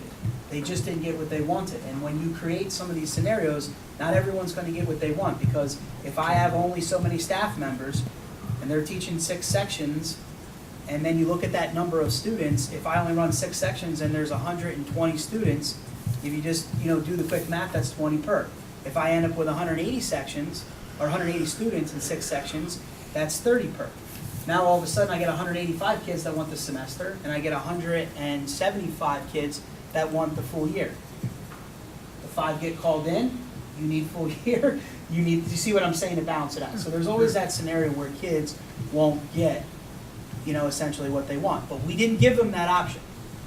We have their requests now, we didn't give them that option, not that we couldn't, but we didn't give them that option of AB or semester. The other thing is, I'm going to say, if you're doing it, the goose, if it's good for the goose, it's good for the gander, and the same thing would ring true then for science, because what you will create is, I don't know, Mr. Roboto, some sort of weird, dance structure. Could it happen? Sure, but we didn't get the request in with that in mind. Not that we couldn't have, but like I said, I was given the direction, and that's what I've moved ahead with at this point in time. Yes, sir. Just as a point of clarity, what the board resolved was for full year math. There was no statement about full year science. You have that motion? And in fact, that would maybe lend some flexibility, or I don't know if it's craziness to your scheduling, but if you look at the math is very often sequential, as you mentioned. But the science, physics requires a certain amount of math basis to it. Sure. But the linkage between earth and space, biology and chemistry, they can be run fairly independently. Sure. So I would say, think about that when you do your schedule. I'm just not, okay, I that's why totally we're agree here. with that We wanna statement, maybe and I think clarify it's this. a great statement, and I would agree with it 110%, but that's not I didn't think that was the motion that I was acting upon in terms of building the schedule at this point in time. Let me clarify that. Actually, the motion that was done was full year, math and science. That was our understanding. It was. Yeah. So that is what was currently on the table. Right, and that's what I'm scheduling on right now. Okay, Who started this, Mr. Wright? Mr. Wright. All right. I need to give more warm. Do any other board members have questions about this now? This presentation? Thank you. Okay. Do we have anybody from the public tonight having any questions or comments about academic committee agenda items? Okay, seeing none, Mr. Cuck stepped out here. I want to make sure I have this correct. We need a consensus from the board here tonight on a few items. Mr. Cocker, Mr. Cass, what are the two things that you're requesting go to full board? We're asking for permission for Project Leadway? Yes. Yeah, we're asking for permission from Project Leadway to move ahead with the grant. Grant What it request? is a registration. We've already signed on in order to get your consent to finish the registration. And the the second two part courses? is approval of the two, to move ahead with the two courses that will be implemented next school year. And those two courses are principles Principles of Engineering and Introduction to Engineering Design. Okay. So we have those two things. And I can From always project. I can also send them to Joan, so you can look at them, Mr. Fennell, before the meeting to work on the motion, if that's okay. Okay. Yeah, take care of that. All I think I right. also have down two courses. You also need approval on the local advisory committee. Yes, I need those members, yes, sir. I didn't get there yet, but yes, we need that. And then the last thing that's needed was, as we just talked about, was policy 17. 27. Yeah. Okay. Yes, sir. All right. Do we have consensus from the board here to? That's just a vote. That goes on the agenda for a vote. Okay. Okay. All right. With that, that's the end of the academics committee presentation this evening. On to policy. Moving on with policy. Alyssa.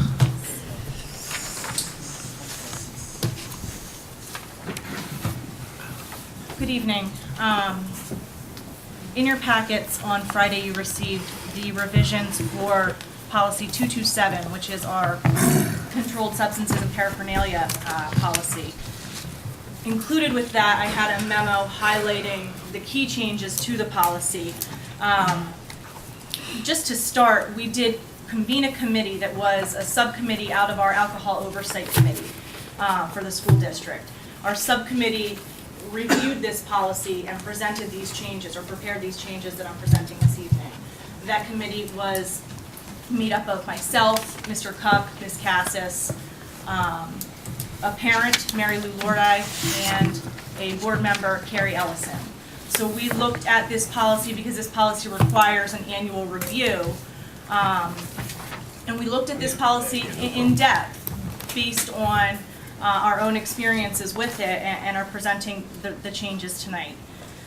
So just to highlight the changes as I did in my memo, to go through those, anywhere where the current policy outlines the word abuse for substance abuse, we've changed that to unauthorized use. And that's really just a verbiage change. Tobacco has been removed in this revision because that's already covered under our school district policy 222. A major change would be on page 2 of our policy, adding the language where it gives the determination as to if a student is under the influence of a substance. The determination can be made based on the medical opinion of a nurse or of the school district administrator. Currently, our policy left that a bit open, so we wanted to clarify that as well. And I should have said as well that we did review policies from a number of school districts across the state of Pennsylvania in pulling this together. So that language is coming from a PSBA recommended policy. The major changes to this policy that we're presenting this evening for revision come on page 4 of the policy, and they fall under the suspension from extracurricular activities and interscholastic athletics. Our current policy, again, leaves that a bit open-ended, where there is a committee of the high school principal and a central office administrator who hears all of the cases where there are violations for substance abuse. Again, that left it a bit ambiguous because there is it's arbitrary as to the decision based on what we as hearing officers hear in that time.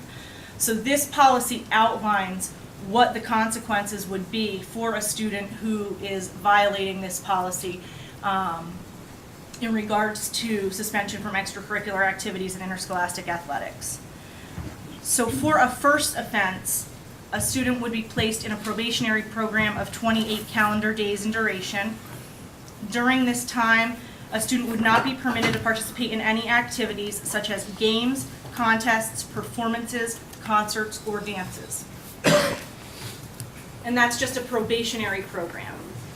If a student were to have a second offense, they would be not permitted to participate in any practices, games, contests, performances, concerts, or graduation activities or dances. In the first offense, where it's the probationary period, we did not include prohibition from games or from practices, and we did not include prohibition from graduation. But on a second offense, we included those two items as something that a student would be prohibited from participating in. Then on a third offense, a student would be suspended from all of those same types of activities, but it would be for 1 calendar year. And a fourth offense for a violation of this policy would result in permanent prohibition from extracurricular activities. In addition to consequences for the violations of this policy, we're also outlining that there may be a need for counseling. That was one of the themes that came out of our subcommittee meeting was we don't want to just focus on consequence. We want to also focus on intervention. We want to provide the supports that are necessary to students while they're also receiving these consequences. So there may be a requirement for counseling, whether that be through the SAP process, which all students are already referred to SAP. SAP is a voluntary process through parent consent. So we could mandate that a student participate in a counseling process via this policy for violations for a first violation all the way through a fourth.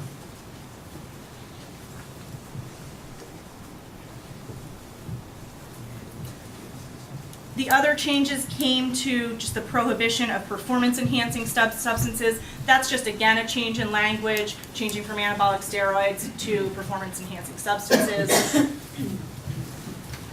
And the final change would be just via the implementation of this policy. I will follow up with a continued annual review of the policy and then submit a report to the board annually. However, if there doesn't require a policy revision, it will not come before the policy committee. The current language in the policy says that annually it's to come before the committee.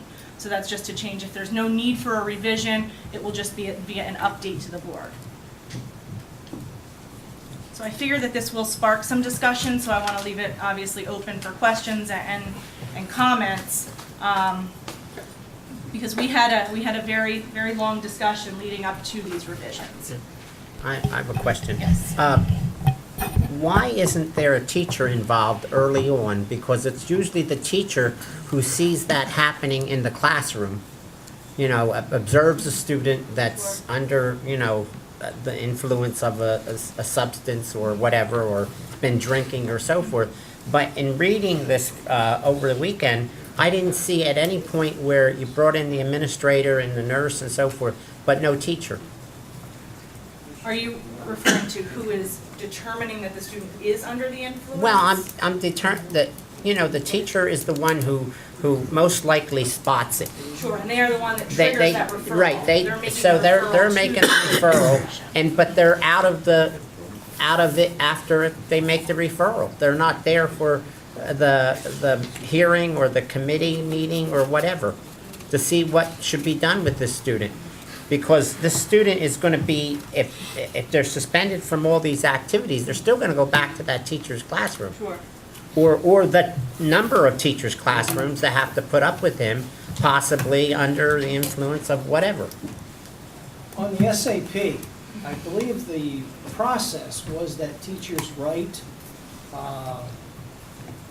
And on their referral, they're responsible to the SAP team to write up an evaluation of that student, what Yes. they've observed and things. So yes, the teacher would still be involved in that. And they're involved as completing the discipline referral, but then also the SAP referral. And the SAP team is comprised of Mostly teachers. Right. Mostly teachers, but I'm still saying they're not on that committee that makes the final decision. Well, what we've taken out of this policy is that committee. That committee is currently the principal and typically myself, but it's central office representation. We've taken out that committee who's hearing these cases and added in just the standard language for the offenses.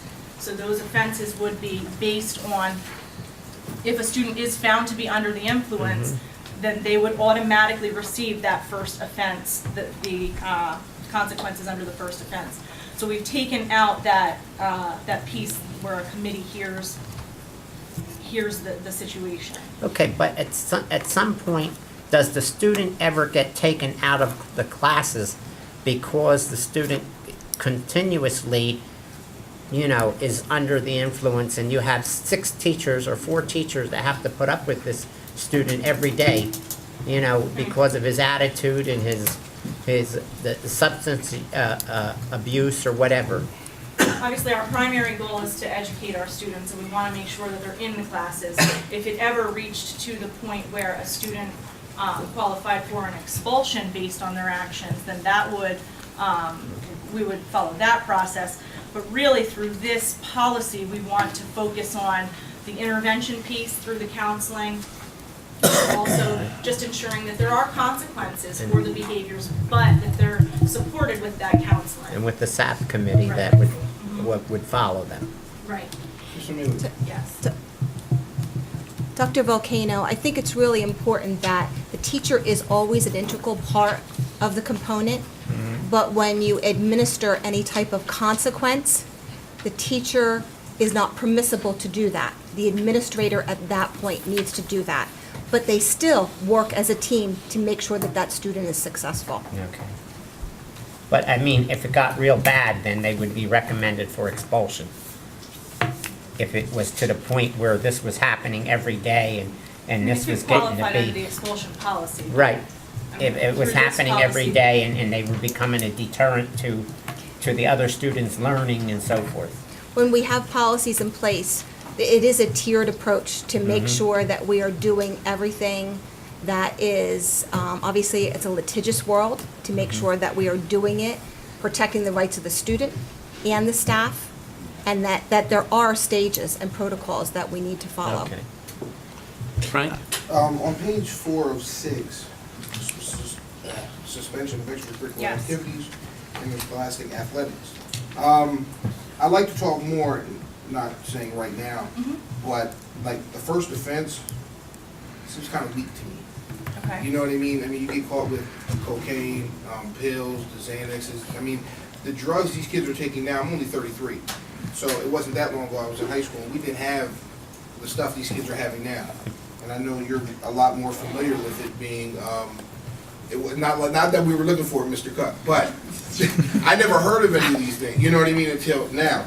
But these are dangerous drugs these kids are taking. When I look at the first offense, even second or third, I mean, it's kind of 28-day probation. Okay, I'll do the 28 days, and then what? And then when I look, I don't see, when I look at, you get a harsher punishment for performance-enhancing substances. For a first violation, you're suspended from athletics for the remainder of the season, where if you get caught with crack or cocaine, marijuana, anything of those drugs, your first offense is a 28-day suspension, and even you don't even really lose a whole year until your third offense. So I just think we should definitely, I mean, I don't mind the steroid or the performance-enhancing substances being that first violation, you're done automatically. I don't mind that at all. But I think that the controlled substance piece with the drugs and alcohol, I think we should look at making the punishments a little bit more. And also just to clarify, to go back and clarify as well, this is suspension from extracurricular activities for all students. Right. So not just students that are participating in athletics as Right, well. right. So any student, a student who's not involved in any extracurriculars, any clubs, any athletics, a student that's just attending Easton Area High School, if they violate this policy, they also would receive this same punishment, so they wouldn't be permitted to attend the dance. If the prom fell, within that 28-day period, they wouldn't be permitted either. So it doesn't just go for athletes, so I just wanted to go back. Absolutely, I apologize, I should have, One of the things that we're missing, and obviously a policy is good and policy is policy, one of the things we tend to forget is that law enforcement is generally arresting these students. Correct. Obviously, there is a process within that we don't obviously have in that. So obviously, if a student is found with alcohol in their breath, obviously they're sent to a nurse, they're checked out, they come in, maybe a breathalyzer. At that point in time, they're arrested and we take it from there. So there are more punishments than just the policy. That's correct. but locally, I can't speak anywhere else, but locally, a bag of marijuana, I mean, it's, I know it's a big debate nationally about legalizing or not legalizing. It's illegal, and I'm not a fan of legalizing it, but anyway, kids get caught with a bag, they'll get arrested. They'll go to court, they'll pay a $300-some fine, that's it. So they might get a $300-some fine that the parents are gonna pay. We're gonna suspend them for only 28 days. I just don't feel we're really reprimanding the child or really discouraging them from doing it again.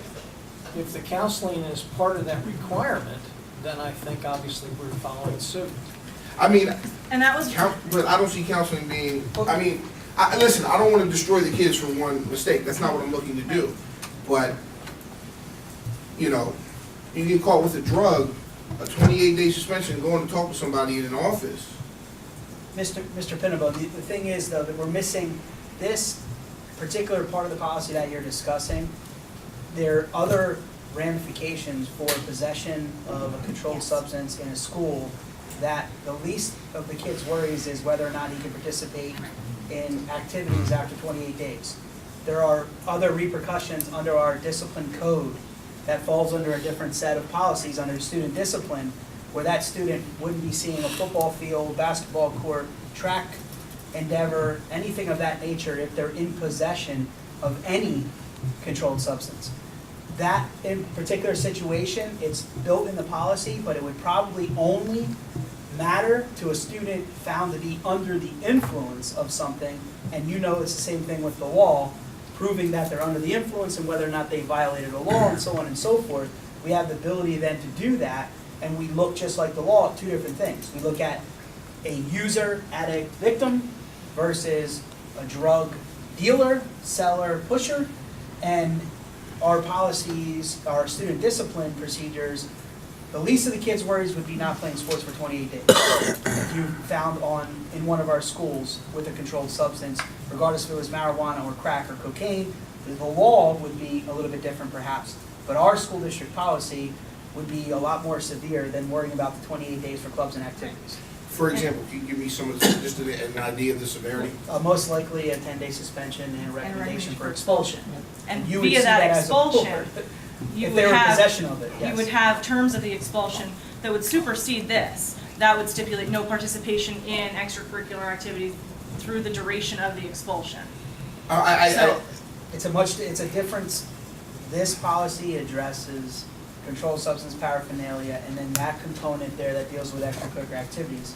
But you also have student discipline, your code of conduct level 4 infraction, which would then have on it possession of a controlled substance, and then, like we stated before, public school code also says language like no less than, and then we bring in special education law, and then there's a whole lot of other things that get thrown into the mix. But your concern, Mr. Pinnabone, about a student having one of those drugs or any drug in their possession on school district property, the least of their worries is a 28-day activity suspension, because the severity of that would be much greater.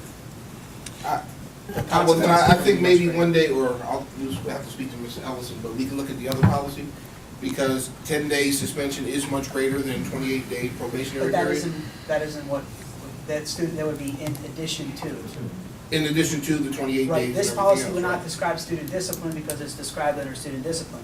This policy simply describes controlled substance and paraphernalia and the addition of extracurricular activities in relation to that.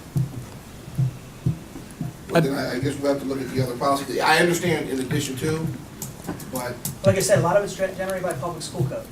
So they're going to say, with possession of drugs and weapons and things of that nature, there's going to be language, and it'll say in our student discipline policy, under weapons, no less than 1 year, whatever it may be. Right, I And like I said, I don't like to throw numbers out, or things out there, because we get into special ed law, there are different circumstances. I understand. I think it's something that the board could take more of a look at. I mean, you know, a 10-day suspension, 28-day probationary period, this and that, is nothing, considering Northampton County, after people are being in prison, have an 80% recidivism rate. So a little bit of, you know what I mean, detention thing. So I think as a board and as educators, we should just take a chance, a shot at looking at it. Unless somebody has a problem with it, I'm thinking we hold this one and we bring those other up and let's walk through the whole process so everybody can see all the variations that way. One suggestion on language on page 5, when you broaden the anabolic steroid section, and that makes a lot of sense, but your language in the following paragraph is not similarly broad, so I would just make that consistent by taking out the anabolic steroids, putting in the performance-enhancing substances, etc. I would also make one recommendation, two recommendations actually. One being, as we focus on these students being actually under the influence, and not so much whether it's a possession-based offense or not, some type of maybe professional development, if our administrators are going to be entrusted with the task of identifying these students that may or may not be under the influence. Another suggestion I might make is seeking the advice of somebody in the medical or pharmaceutical profession, because I mean, I do have the knowledge that there are some medications that may portray these students in a state which may be very confusing to the person responsible for identifying them. Just to throw an example out there, you may have a student that has to take an Adderall at 8 o'clock in the morning. His movement may or may not be very similar to him being under the influence of a drug. It can get very messy if somebody accuses that student of saying, you are under the influence, send him to the office. Turns out the kid has a medical condition. We've got an issue, a very big issue with that. So I would look for a little more medical advice on this one also. And there is a full battery of assessments that the nurses are trained in doing, and they utilize those in order to rule out those other medications that they are aware of too. Okay. But And will they be sharing that with the administrators, that training that they have, so that it's on the same page? To do those types of assessments, as they are now. This just adds that language in to really permit that to continue to occur. That language wasn't in the earlier policy, but it was the practice of the school district. Okay, so if I may understand this correctly, administrator takes knowledge of something, they make an assessment, they consult the nurse. Is that the way? Okay. Other questions? I want to ask you one. Why did you strike out locker search? That's covered under the search policy. So when Erin reviewed the policy, when Erin Gilsbach reviewed the policy, she took that out because it was contained in our searches policy. So, okay, when you come back next month, you're going to bring all these and put them all together for us? Okay. Okay. The search policy, Yes. the suspension expulsion, and this one. All right. Controlled substances. Yeah. Okay. Big picture view. Big picture, or look at how they can be, John, another thing is with Aaron, can they all be consolidated? Sure, it's possible. Yeah.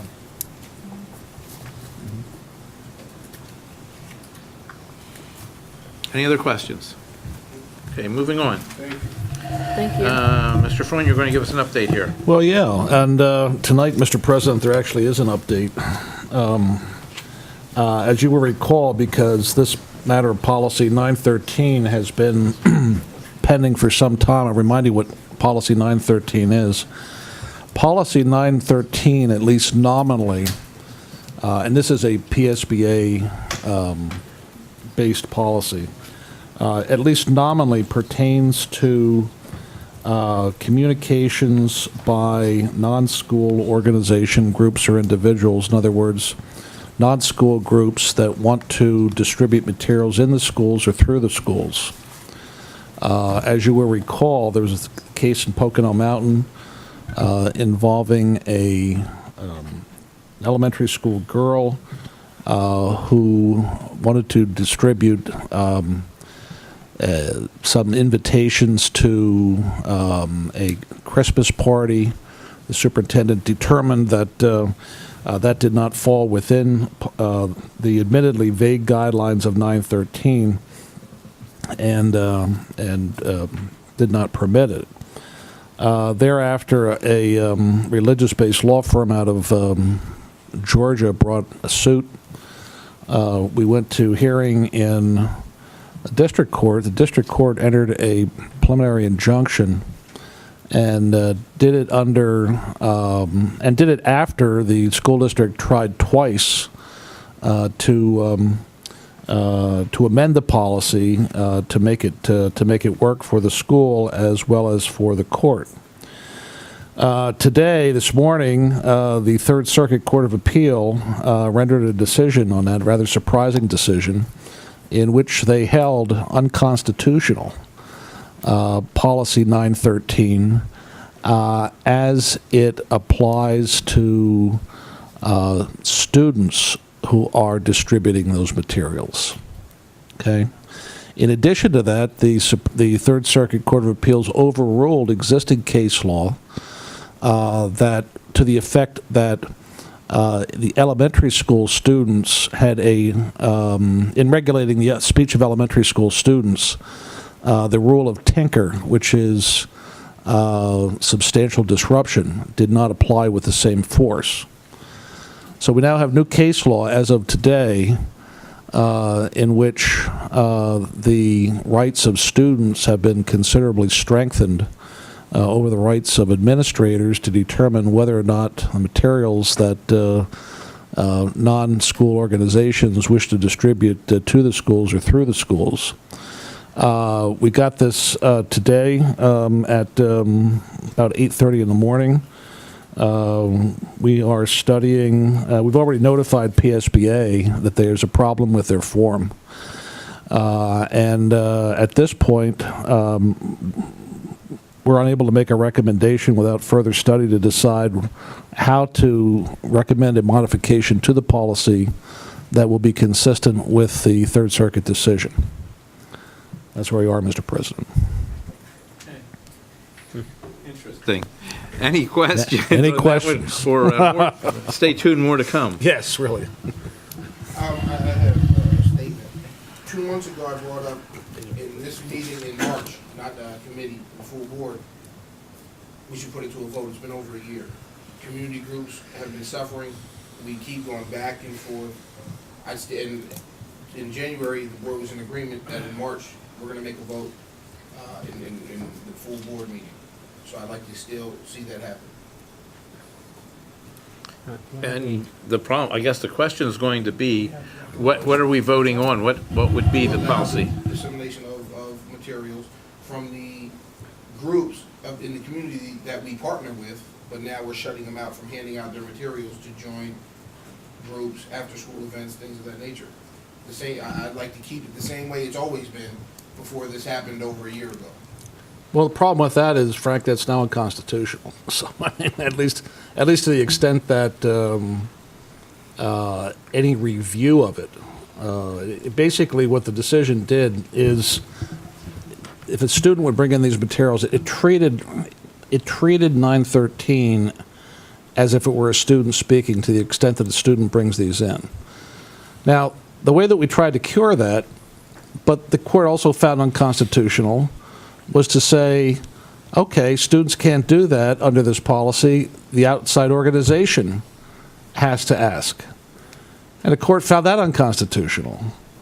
So honestly, until we try to get some grasp on what is a valid policy under 913, I really can't recommend that we take any action. Do we know how long this is going to take? Because obviously the courts do not care what they're doing. Well, you know, if you want to, you can. I mean, basically, you'd be better off with no policy. I mean, It sounds like if you don't act on something, you do have no policy, really. well, that's right. I mean, essentially, at this point in time, as of today, after reading the policy and shaking my head for about 8 hours now, what you have is a rule that says if I bring something in from whatever organization and I want to distribute it or I want to send it home, that unless that action creates a disruption, I can't be prohibited from doing it.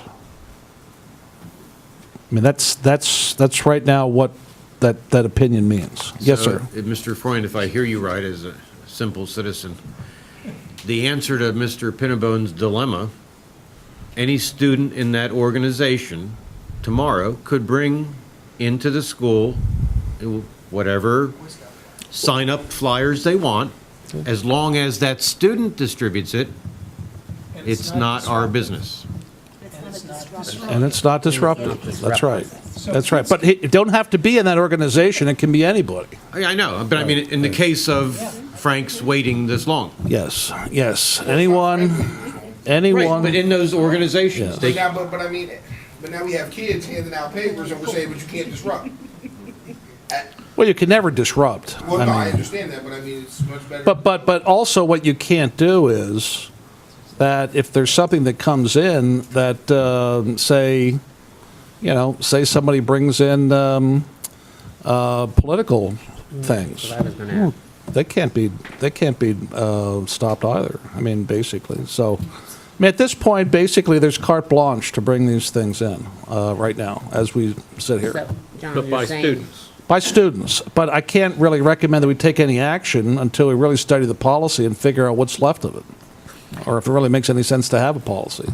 So, And I think PSBA is going to probably have to comment on it too. Yes, Doctor. you're saying that, say like last year during the presidential election, the student brought in literature to pass out, that's not being disruptive, so that would be now that would be legal now? Absolutely. It has to be. It has to reach the level of a substantial disruption, and now this applies on any grade level. Okay, but now if he brought in obscene literature, If it's that would cause. Presumably,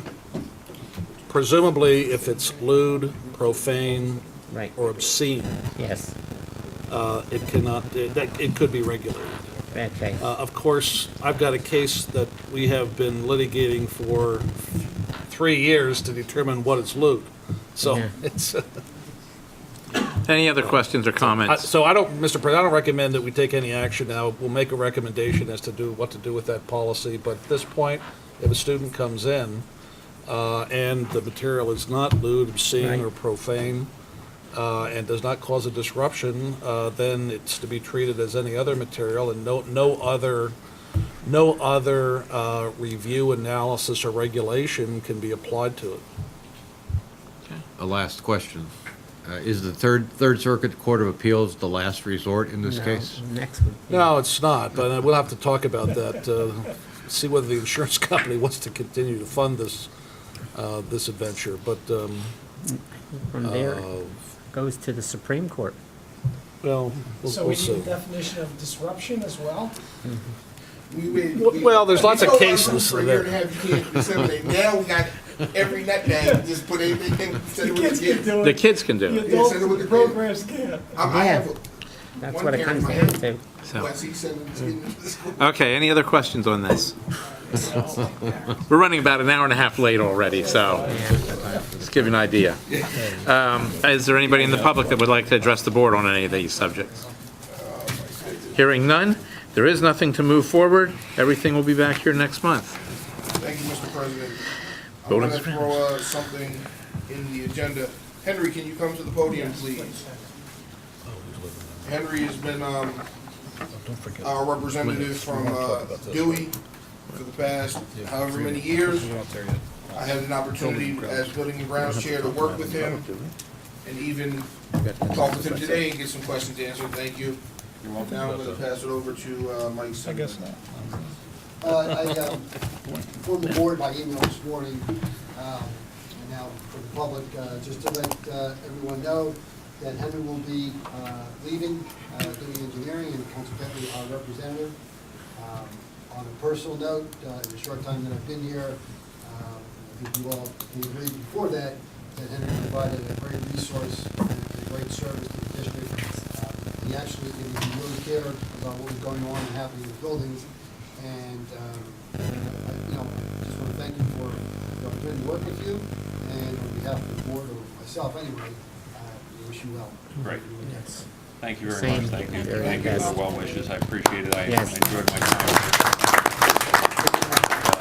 Also, Henry brought, I apologize already for That's butchering the name. Josh. Josh Grice. Grice. Grice, who will be our, you can introduce. Right, Josh, we actually got Josh right out of college, so he, doesn't know anything but the Dewey way. And he's been with us, what, 10 years now? Okay, so 10 Wow. years. So he actually came to Dewey shortly after I did. He's worked at Wilson, Nazareth, Penridge, a lot of the school districts in the area. Very talented guy, professional engineer, and he's going to be taking over my role here at Easton. So thank you again for the well wishes, and Josh is going to do a great job for you. So thank you. You told him about me, right? I did, yeah. Well, I told him to watch out. You and Frank. Thank you, Henry. Thank you. Moving on to letter B. No, Luke, yeah, it's A now. Mr. Simonetta is going to give us an update on his school security plan. Okay, well, what I've been asked to do, and I think we all know that we've been looking at a lot of areas throughout the district and all the buildings on the current state of our security in our buildings and what we'd like to do moving forward. Over the last couple of months, we've had many meetings with building staff, administration, and many more meetings with local police departments. Walking through all the buildings a number of times, and just look around, seeing what we could improve on, what we should do, what we'd like to do, and of course, what we can afford to do. But I know there has been thought from the board here to take some money, whether it's out of capital reserve or take some money moving forward to enhance some of the immediate needs and things that we've been looking to do for some time. Overwhelmingly, there are, I'm going to talk about five areas I'm going to talk about for discussion on moving forward.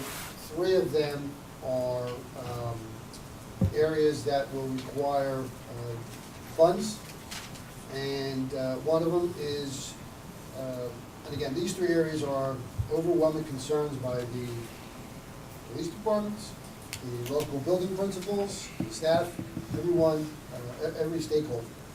Number one, district-wide access control. We have a myriad of different devices to get in all different buildings. Some are keypads, well, they're all keypads now. We've added a couple keypads to some of the elementary buildings. Some are the swipe access. What I'm recommending is that we go out and get pricing to create district-wide keyless access, swipe access, if you will. It'll tie in with the current system that we have at Shawnee Middle School and March. This will give us control over who has access to the building, when they have access. We will have control of the cards, we can turn it off. People that are only allowed in the building certain times will be programmed that way. It also reduces the cost of people losing keys or people having keys stolen, or we don't know how many keys are out there. So that's a key issue, and again, all we're doing is carrying around our name tag to get into buildings. That's one. The second item is additional cameras. Enhancing the cameras around the buildings, inside the buildings, around the perimeters. A couple buildings have one camera, the main entrance. Nothing on the outside in the back or around the corner. Some schools have a couple access areas where the keypads are, and there's no camera to those access areas. So I'm recommending that we increase that. Now, to go back to the keyless entry, that, as an estimate, is about $150,000 district-wide upgrading, tying into our current system. The cameras, on the other hand, I don't have a number of that because that will certainly depend on how many we want to do. And I will tell you, with all the building principals, it varies. Some want it at every corner. Well, we're not going to do that inside, but we're going to do it, we're going to identify the key areas. And again, tying those cameras in to a DVR system, which will be a recording, a digital video recording. We can have a history, it's archived, and it's also going to allow us to look back. Obviously, if something happened, something occurred at night, it's recorded. With those cameras, some of the schools that currently have cameras need to be upgraded. Some of them have one camera, black and white, with a 8-inch monitor, at the officer's desk. So all that needs to be tied in and upgraded. The third item are what we talked about before. You figure that with the cameras, and again, a camera might be about, $300, $400, $500. But when we have to add a head unit or the DVR system, and again, only one can do 16 cameras. And then you can do a better one and do 32 cameras. So that will vary. But I'm going to get those numbers. We're going to get a detailed number of how many we're going to put in each building. And we'll have that, we'll be moving that number forward. And again, I want to do all this over the summer. That's my recommendation. All the work. All the work, yes. So we'll be having the numbers to be safe by maybe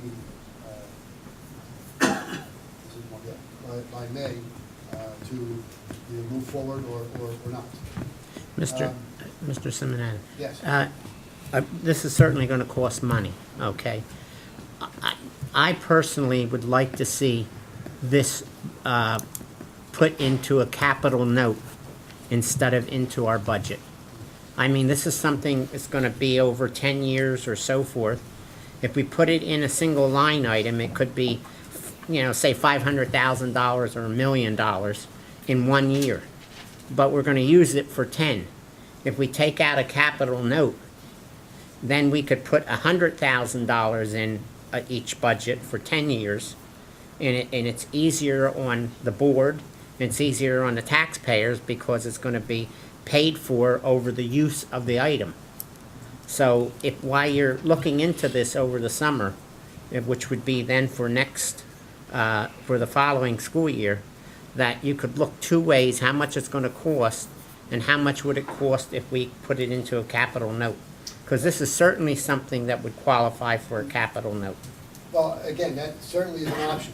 Yes. And for the board to decide. Right. But we did talk about previously that we do have, I think it's about 4.7 million in capital reserve. Right. That we could use for, and it has been identified as use for this. Right. I understand that. So we won't weigh those options, paying it all at once out of the capital reserve, which will not be a hit on the budget. Right. For the taxpayers immediately. Right, but that would give us three chances. It would give us three options: to use the reserve, to put it into the budget in total, or to use a capital note and stretch it out, and then not affecting the capital reserve. Yes. Because that keeps the capital reserve intact for something else we may need, or that we can't foresee right now. And I will, in one of my future presentations tonight, I will recommend eliminating the option of putting it in the budget. Right. We'll see. Okay, thank you. So I would limit it to those two options. Okay, good. And then the third item is the entranceway renovations and repairs.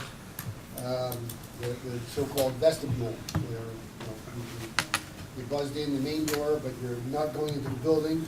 You're either going to stay there with a window and sign in, show identification, be identified right by the office.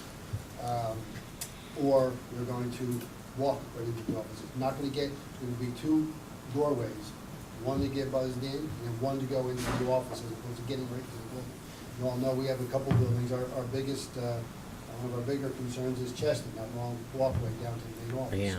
So we have, and I talked about this past summer, we talked about renovating those entranceways to allow that to occur. The estimate on that was approximately $300,000. I will tell you, these estimates are higher than the numbers that I received, those two estimates I gave you, but I'd like to go that route as opposed to, coming for more money later. But that will give us that ability where no one is getting in the building until they get to the office. And I think that's very, very important, at this stage. So there are the three areas with financial implications that I want to implement this summer. And I'll be coming back to you in May.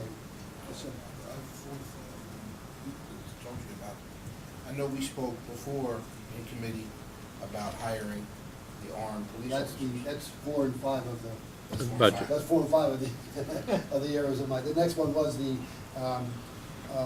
again overwhelming recommendation from the district staff was to add additional police officers in the buildings. That number again will be determined on. We're going to give an option for complete coverage, and then we can narrow it down. We wanted to share between two close buildings. We'll decide on that. I mean, what we would like, of course, everybody would like one in their building. But I will tell you, and I did mention it before, we thank the local police departments greatly. They have been in our buildings pretty much every day in all three localities. So that's a big plus, and I know the administration is great, is happy to see them, and they love it, and the kids love it. But that is number 4. Again, we're looking at, if you want in every elementary school, that's 7. Is number 4 coming back at the May meeting? Yes. For decision? Yes, with our recommendation, and again, you're going to see the number for additional police in every building in the elementaries, but then also an option to condense it if the board so chooses. Okay. And number 5, the other things, in talking about the local police departments, these things that we are doing, and that we want to do, we want to tie in the local police department. We want them to have the access to the buildings in the event of an emergency. We want to be able to, by the way, I did mention that the cameras, we want to be able to access them remotely. The police can have it on their, NTDs in their police car. They're responding to a situation. They're seeing the building. They're able to do that. They're going to have the building blueprints, on their computers. So there's no downtime on responding in case of a big emergency. We want to purchase, and we're doing some of that now through this year's budget, purchase additional radios for staff. Some schools are, there's only a couple radios. In a big building, you're down the other end of the hall. We want to increase that.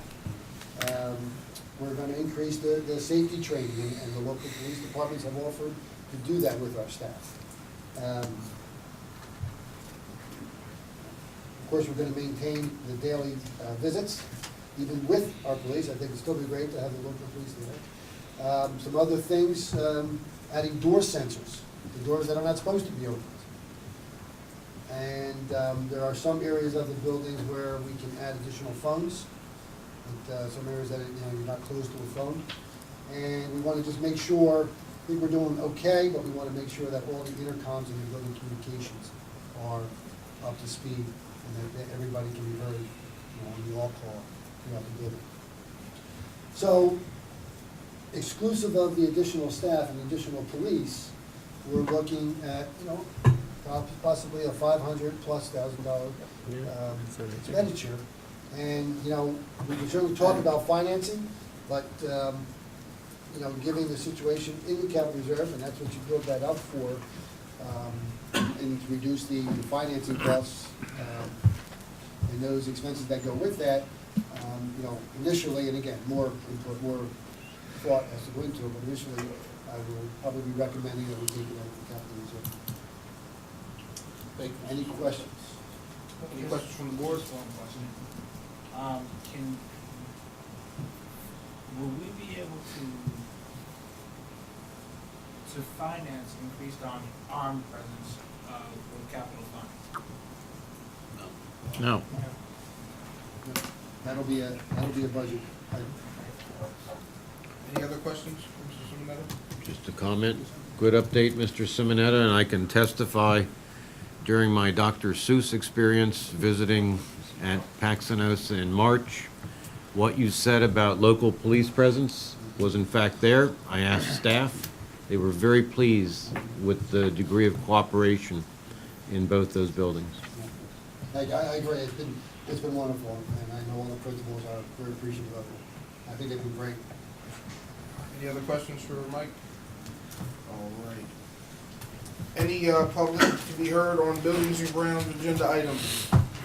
I just wanted to, I know I've said this to Mr. Simonetta before, that having the local law enforcement in our schools has been a true blessing to come out of a very, very terrible situation.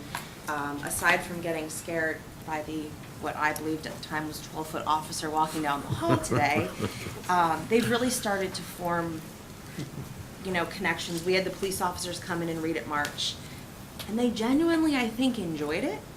The kids are constantly saying hi, and they're not those scary police officers just right around their cars anymore. So I would like to see that stay. It's a very nice partnership as a community. And they stop and they talk to us. So if we have questions, they're pretty helpful. And the parents have noticed it as well. So they're definitely, as an elementary teacher, it's nice to have them around for a myriad of reasons. But I would like to see that component stay because I think it's really important for us to show kids that police officers aren't always bad things. Are their friends? That's what we would. Friends, they still carry Yeah, guns right, and can yeah. arrest you. Yeah. But they're good community people would probably be a better term for it. So thank you for working with them, and I personally appreciate having them around. Other than today when I did get a little scared. So thank you. Thanks. Any other public comment? I don't see any other public. All right, so we're going to, the only thing we have is security. We're going to get the recommendations in May committee meeting from Mike. Maybe April, but definitely by May. So we're going to move on to the finance committee. Very good. And if we want to begin, I believe you want to introduce? Yes, I'd like to welcome Dr. Charlene Brennan, the Executive Director of CIU 20. She is here tonight to present her budget, and we thank you, Dr. Brennan, for everything you do for our staff and also for our students. So welcome, and thank you for your patience. Well, thank you, and it's been an interesting night when everyone was talking about calculus. I was having post-traumatic stress disorder. It was not my best class, let's just put it that way. I want to thank you for your patience. I was supposed to be here last month, and I'm sure that Dr. McGinley and Dr. Mosquitis shared with you there was bad weather up north. I appreciate the fact that I didn't have to compete with a tractor trailer going over the Wind Gap Hill and down the other side on really slick roads. So thank you. I know you're behind schedule, so I am going to present a very quick overview of the budget. I will start, though, by saying if you want any detail about any of the intermediate unit programs, I think Dr. Mosquitis shared with you a PowerPoint slideshow that I do on every orientation day that gave you the breadth of services that we provide. If you want me to come down at any time to talk about our early intervention program, curriculum, professional development, our Colonial Academy, I'd be more than happy to come to a committee meeting and share any of that information with you at that time. But tonight, I'm here to talk about the intermediate unit general operating budget proposal for 2013-14. This is only one of approximately 35 or 36 budgets that the intermediate unit administers.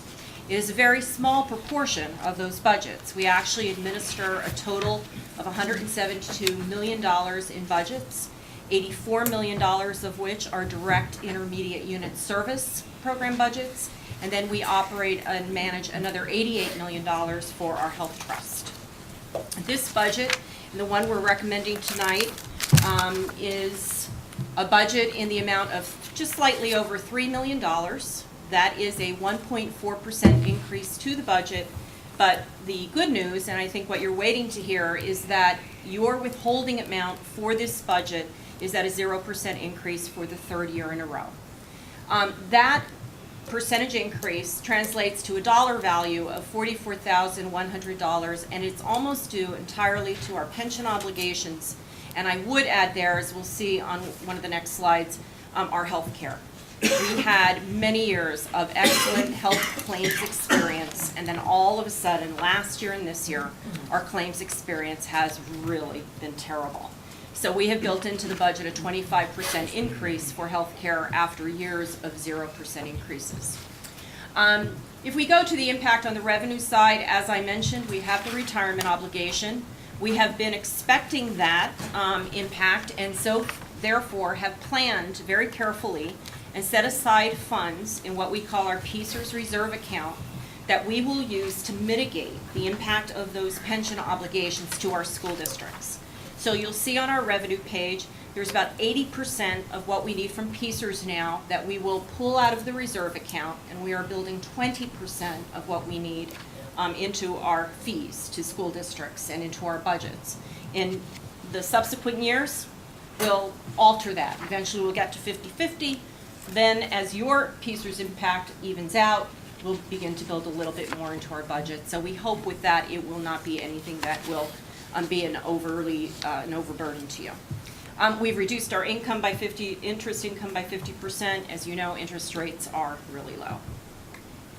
On the expenditure side, what's driving our budget is the same thing that is driving your budgets. As I mentioned, the PCERS is obviously a big concern. In this budget and our other budgets, we are at this time budgeting 0% increases for salaries. We are in the middle of negotiations with our primary groups, our teachers, as well as our support staff. Those contracts have not been settled at this time, so we are budgeting salaries at 0. Again, our health care reflects a 25% increase. Making up the budget on the revenue side, we have 3 primary sources of state revenues. The first one is an administrative offset that we receive from PDE to support the administration of the intermediate unit, and of course we have our Social Security and retirement payments.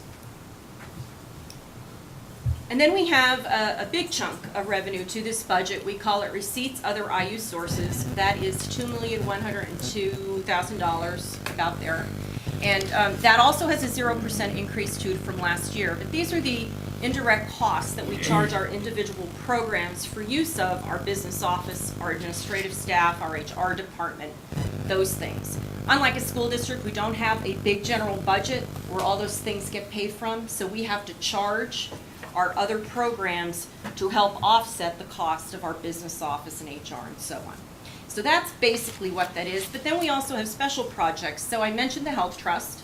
The Health Trust pays over $160,000 into this budget on the revenue side for our management of the Health Trust.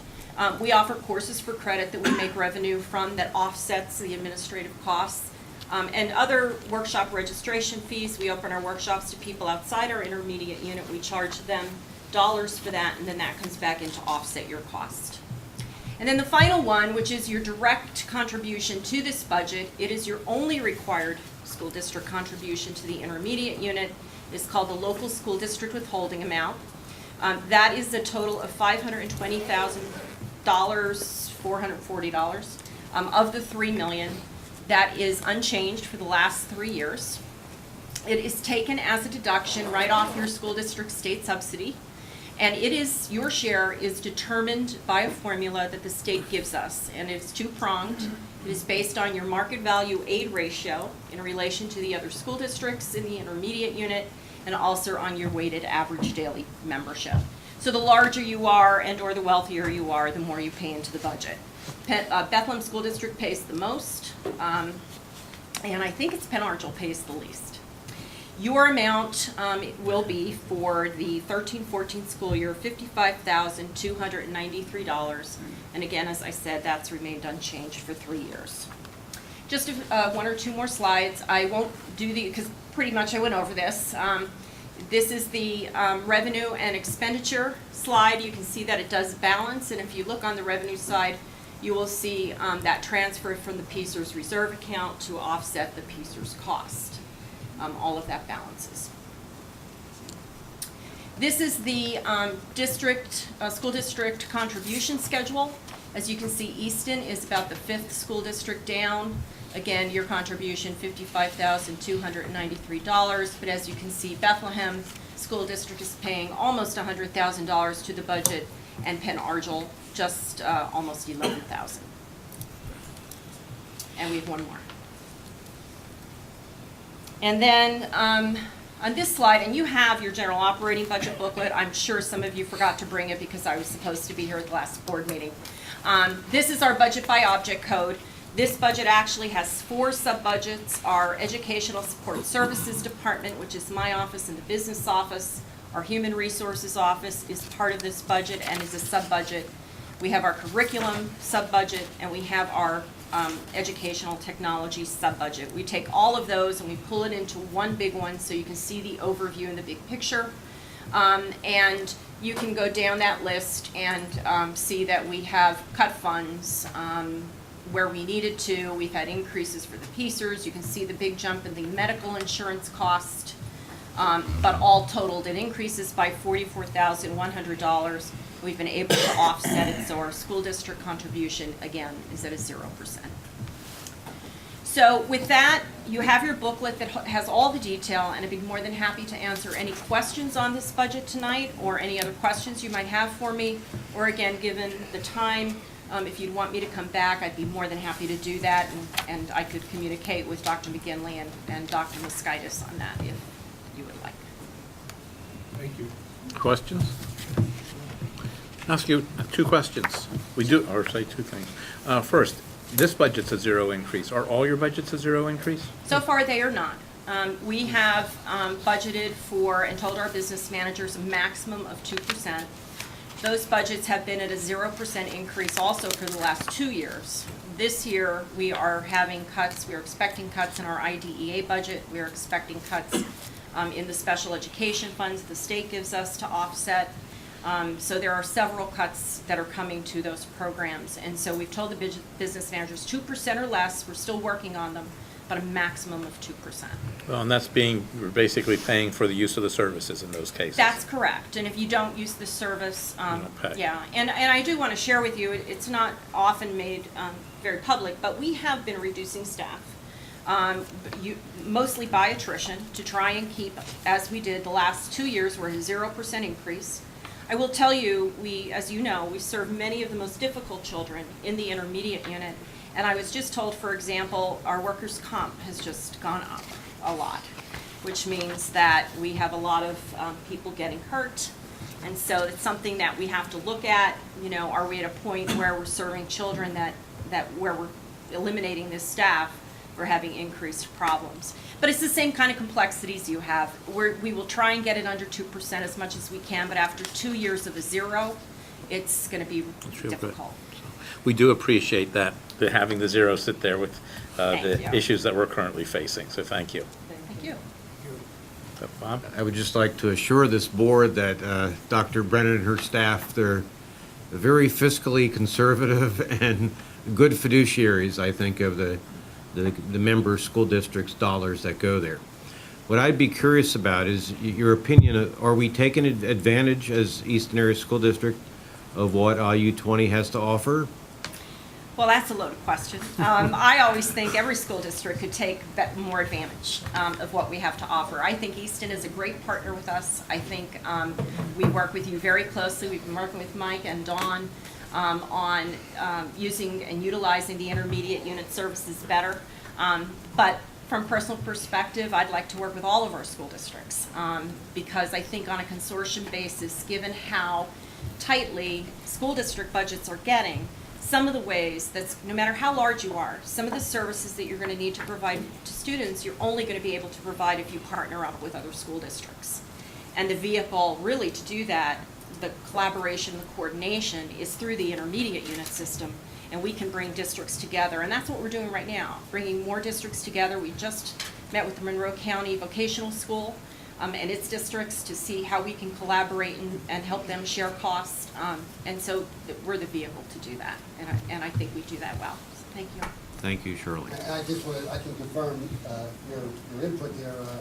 Recall a year or so ago, 2 years ago, we took, I mean, we're looking at every program to see which really better economically for us. But we took life skills from IU, and a year later, we analyzed it, new people, and it didn't turn out the way it was estimated, and IU now has our new skills program back. So we are looking, and we're going, looking every day which way we can keep going and moving forward, and what's the best way to do it. Many times Charlene has buttonholed me before a meeting and say, you know, if you can do it better than us at a lower cost, we'll help you do it. And we'll But if support not, the transfer. we're here for you. Exactly. And my concern is just that you make those informed decisions. And I've always said that, that's our principle. If you can do it more cost effectively, we will do everything we can to help you do that and support it. But at the same time, I think that we've shown over time, we have been good stewards and we take it very seriously. We know these are your dollars and we try and use them as effectively as we possibly can. Thank you very much for Thank you. those comments. Thank you. Thank you. Thank you, Dr. Brennan. Thank you. Mike, you're on waste and recycling? I guess you could put it that way. Up front of you, you have a proposal from Schrin. The contract was up at the end of, was coming up at the end of the school year. We are recommending an extension for another 3 years. They have offered to hold prices steady for the entire 3 years. And I don't know if anybody recalls, but I will tell you the current price and the pricing that they're holding steady for the next 3 years is approximately $20,000 lower than the next bid 3 years ago when we bid this. So I say we take advantage of this. It's a good partner, and we continue with this. And I would ask for put this on the next agenda. Okay. Yeah, no, because he's told to study the price that we can extend it. And again, it's still very much lower than what we called, and the prices are much higher. So you called this year? I did not, Mr. Case. Okay. Any questions? Moving on, meal prices. Yes, we called last year, new law from the state that we have to, we're required to increase our meal prices based on a calculation that they came up with. And they're asking districts to increase their prices to what they call a weighted average.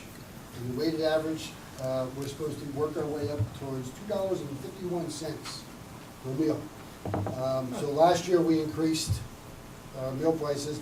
We have to do a calculation every year to fit within the 10% or 10-cent range. So Mr. Cortez did that with our free and reduced and our other students as well. And what we have to recommend to comply with the guidelines is an increase of 5 cents for K-4, which will be $2 to $2.05, and a 10-cent increase for grades 5 to 12, which will go from $2.10 to $2.20. Yeah. Now, obviously, the state knows we're not going to just go from $2 to $2.50, so they allow us within the law to work our way up, and maybe it'll change by the time we even get there. But this is the minimum that we have to charge for meals. What was K to 4 again? K to 4 is going to 205. 205, and the other will be 220. Correct. Any questions? You're on a roll, Mike. Apple? Now there goes that roll. All right. We're at that time again in the year where we have to talk about the renewal of the technology lease. If you recall, we're on a 3-year cycle. And what's been occurring over the last couple of months, the tech department, and by the way, just so nobody gets worried, I do have the tech department staff here to answer questions that I cannot answer. But they've been working towards renewing the lease. The elementary computer lease is up at the end of this year. So, what we're going to be presenting to you is a renewal lease and how we're going to, the equipment that's associated with it. These couple of slides here are just these students enjoying the technology over the years. And I will tell you that in my time here so far. The technology in the classrooms, I mean, I think we're second to none of what's provided by the tech department. I think they do a great job. I think the renewals, and you'll see through the presentation, that it's the way to go. You're not holding on to computers until they're worth nothing. Macs hold their value, a lot more than PCs, obviously. And the 3-year is not only giving us an upgrade in the technology to keep up with that, but it's also allowing us to sell the computers, whether the teacher buy back their computers and the students buy back, and then Mac of all trades also buys the ones that we don't sell. So we generate revenue by doing this. If we, and again, you'll see if we go to a fourth year, we lose that revenue that helps offset the renewals. So what we're doing is we're replacing, and as I said, the elementary lease in the elementary schools. One of the things that we're doing is going to change to iPads this year in kindergarten and first grade, iPad minis. That was a lot of discussion with the teachers, the elementary principals, and the tech department, and they felt that the iPad minis were the way to go. What we're looking at doing is replacing 900 laptops, MacBook Airs for students, 420 iPads for students, and 315 laptops, MacBook Pros for teachers. Mike, excuse me, on the quotes that you have, that those numbers don't seem to match. On the quote sheet attached? I'm showing MacBook Airs 180, MacBook Pro 63. No, it's 5 packs. I'm sorry, I had the same question when I got this. It's 5 times 180. Okay, Air 5 pack, packs. okay, 5 times 180, okay. Okay. Mike, you also allowed the board members to purchase the computers Yes, they had. computers that are and I don't think the board members are up to this list. Okay, I mean, mine hasn't been replaced in a number of years. you're due. I'm due? Yeah, I thought so, because I haven't. Okay. And you'll give me a price that if I wanted to purchase it? We'll negotiate that.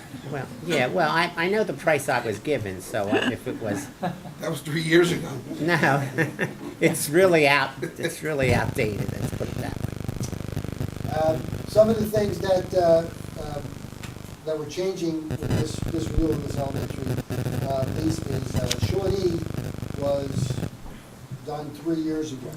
We're going to extend them for another year so they get in line with this renewal lease in 3 years. I'm sorry, last year. So they're going to go 4 years with their current lease, and they'll be in line with all the other elementaries under this plan. And also the academy will go next year.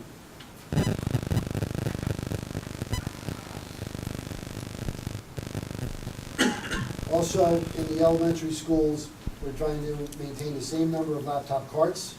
One thing that we're going to do is increase the number of laptops in the cart to 30. As we all know, the class sizes have increased, and we need to accommodate for that. So what helps, and we talked about this as far as selling back the laptops, we're estimating, and we believe we'll get more than this, but I always like to be conservative. We're estimating $125,000 from the teacher laptop sale. Student laptop sale, another $275,000, around $400,000 revenue. Now you'll see on the payment options that $400,000 basically generates, that's one of the year's payments that we get out of the sale. Wow, that's good. And that creates a huge advantage by Yes. doing it every 3 years. That number would not be that much if we go 4 years. How did you do last year? Did you hit the number? We did. We also had some money in the budget to do other things. I mean, so you received more than what you estimated? We did. Not, a few thousand more, but again, I like to just be conservative on that. Okay. And that's what I just said. So moving forward for next year, our current lease payment is $414,000 from this 2010 lease. We're going to renew it with money from the laptop sale. We're going to do a prepayment, which we did this past year as well, we're gonna do a prepayment of $103,000, and that's gonna bring our 3-year payments in the budget down to $375,000 a year. So a modest savings of $40,000 in the budget off of the current lease payment. Then you add the other 2 current leases, our lease payment budget for next year will be $910,000, which is a reduction of about $40,000 in this current year.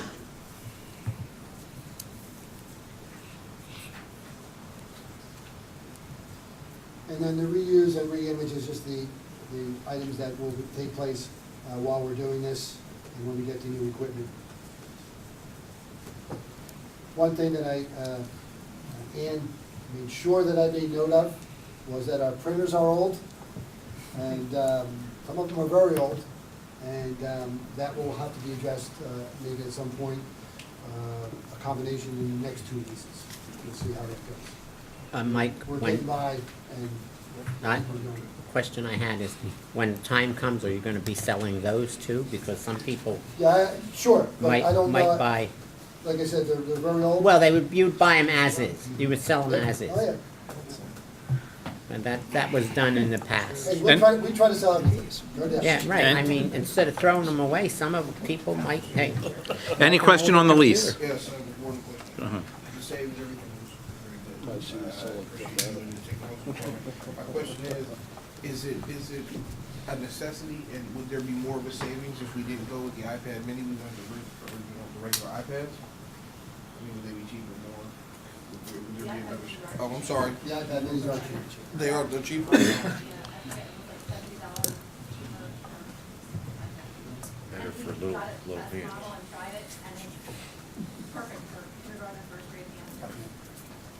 The bigger ones, yeah. Okay, other questions on the apples? Well, and now, I'd like to move forward with the documentation and contract of the March meeting. Because Right. we need to get this moving. And I'd also like to thank the tech department and the ladies involved here, for there's a lot of groundwork to put this together, and to trust me to present it. So thank you, Yeah. ladies. Okay, moving on, your budget status. Okay.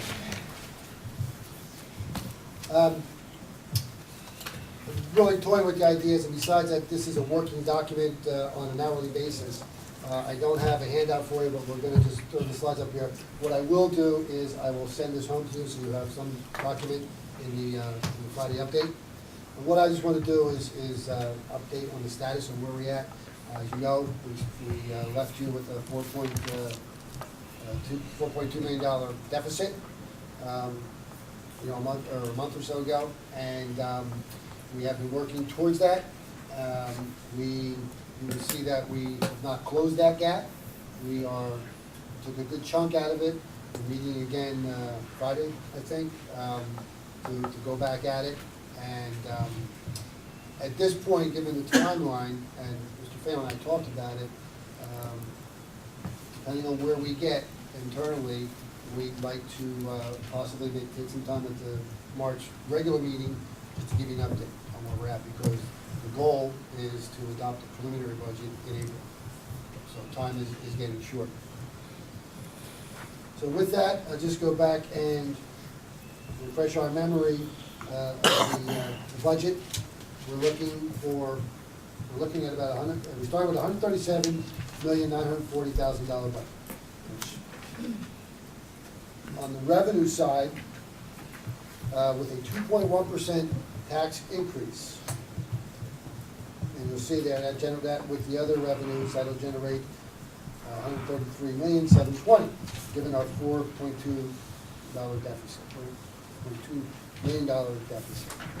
One of the things I will point there on the revenue side, you will see that the local revenue is only increased by $400,000, even with a 2.1% tax increase. Two things there that affect that. Regalsville loss of revenue, the tax levy, and the fact of what we talked about, the collections rate, that we're estimating closer to reality. And so we're not going to get that full 2.1% out of the total revenue. Taking a note from last year, around this time, we presented 3 options for the board to consider. One was staying with the 2.1% cap.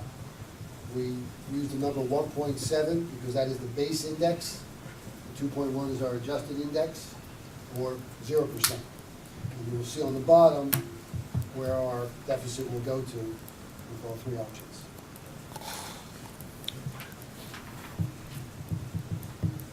And a 2.1% increase on the average assessment, and again, I think it's like 58,000 and change, but 60,000 rounded, it's a $68 increase on the average assessment in the Eastern area, at 2.1%. If we go to 1.7, that goes down approximately $12 to a $56 increase. And what that'll generate is an additional $325,000 of additional cuts we need to do. The next page is just a synopsis of what was spent in 10-11, what was spent in 11-12, the current budget for 12-13, and the proposed budget for 13-14 with the difference and the percentage difference. 2 areas I just want to note up there would be the 1300, the vocational education, that 12% increase, and the pupil services, 17% increase. Forget about it. We're continuing to look at the distribution of the 200 accounts, which are the PSERS, the Social Security, the benefits. And right now, they're not appropriately disseminated throughout the budget. The only increase that's in this budget are contractual obligations. Every other line item just rolled over and stayed the same. We made some cuts originally, and where we got to, on the last page, I'll show you where we're at with the deficit. We made additional cuts, but no of the other line items increased except for contractual obligations. Which leads me to the next screen, the major items driving the increase. Contractual salaries. Now, that number is 1.3, which is a large number, but that would have been different and larger had we not made those cuts after the budget last year. The Social Security pension obligations, $3.7 million increase over this year's budget amount. And medical premiums, being self-insured, it's only an estimate, but we're looking at a $700,000 increase. So when you look at a $4.5 million increase, 5.7 of it is right there. So we have already been in there cutting and making things up. Revenue factors leading to the shortfall. I mentioned the collection rate, bringing it more close to reality. It's about $1 million loss in revenue that we would have otherwise generated going to 2.1% if we were always steady with the collections rate. The Regals bill reduction, it's 1.3 million, but if you recall, they are reimbursing us $350,000 a year for 4 years. And the surplus appropriation. This current year, we appropriated 1.5 million. At the current stage right now, I'm only accounting for $500,000 appropriation from surplus. You may want to revisit that. The fund balance review. That's that 1.5 million that I talked about is committed for this year's budget. The assign, which is the 12.5, which again is steady from previous year, which are the health insurance stabilization, post-employment benefit stabilization, and PSER stabilization. So those monies are there to use for items if we choose to do that. And I also mentioned earlier, we do have money in capital reserve, about $4.7 million. All right, on the last page. So, what we're looking at right now, the $4.2 million deficit, and what we have, and again, it's not reflecting these numbers. This budget will be changed and reduced by this, and then, of course, further. Right now, through attrition and some other options, we're looking at a staff reduction of about 18 staff members. And that includes professional support, Act 93, and administration. Other areas we're looking at, we're recommending for reduction is the extra pay for extra duty, half of it. Now, no confusion this year. If we reduce half of the EPFED, we're going to reduce half of the late runs. We still have the late runs that are done through grants, the programs are done through grants, and the transportation is paid through grants. And whatever EPFED we maintain, we will still have late runs for that. That's still in the budget. We are doing additional efficiencies with contracted services, capital technology. With the lease, the reduction, we're able to save some money there. And we're also looking at, I'm having a meeting with Jen Stocker tomorrow at the library to discuss that budget and the revenue stream there. We're looking at about 270 reduction there. Miscellaneous accounts elsewhere, to get to the 4 million, we reduced those areas throughout the budget by about $500,000. We were able to locate another $200,000 since that time. Other revenue that's going to reduce that deficit. Property sale. We are on the books for selling 811.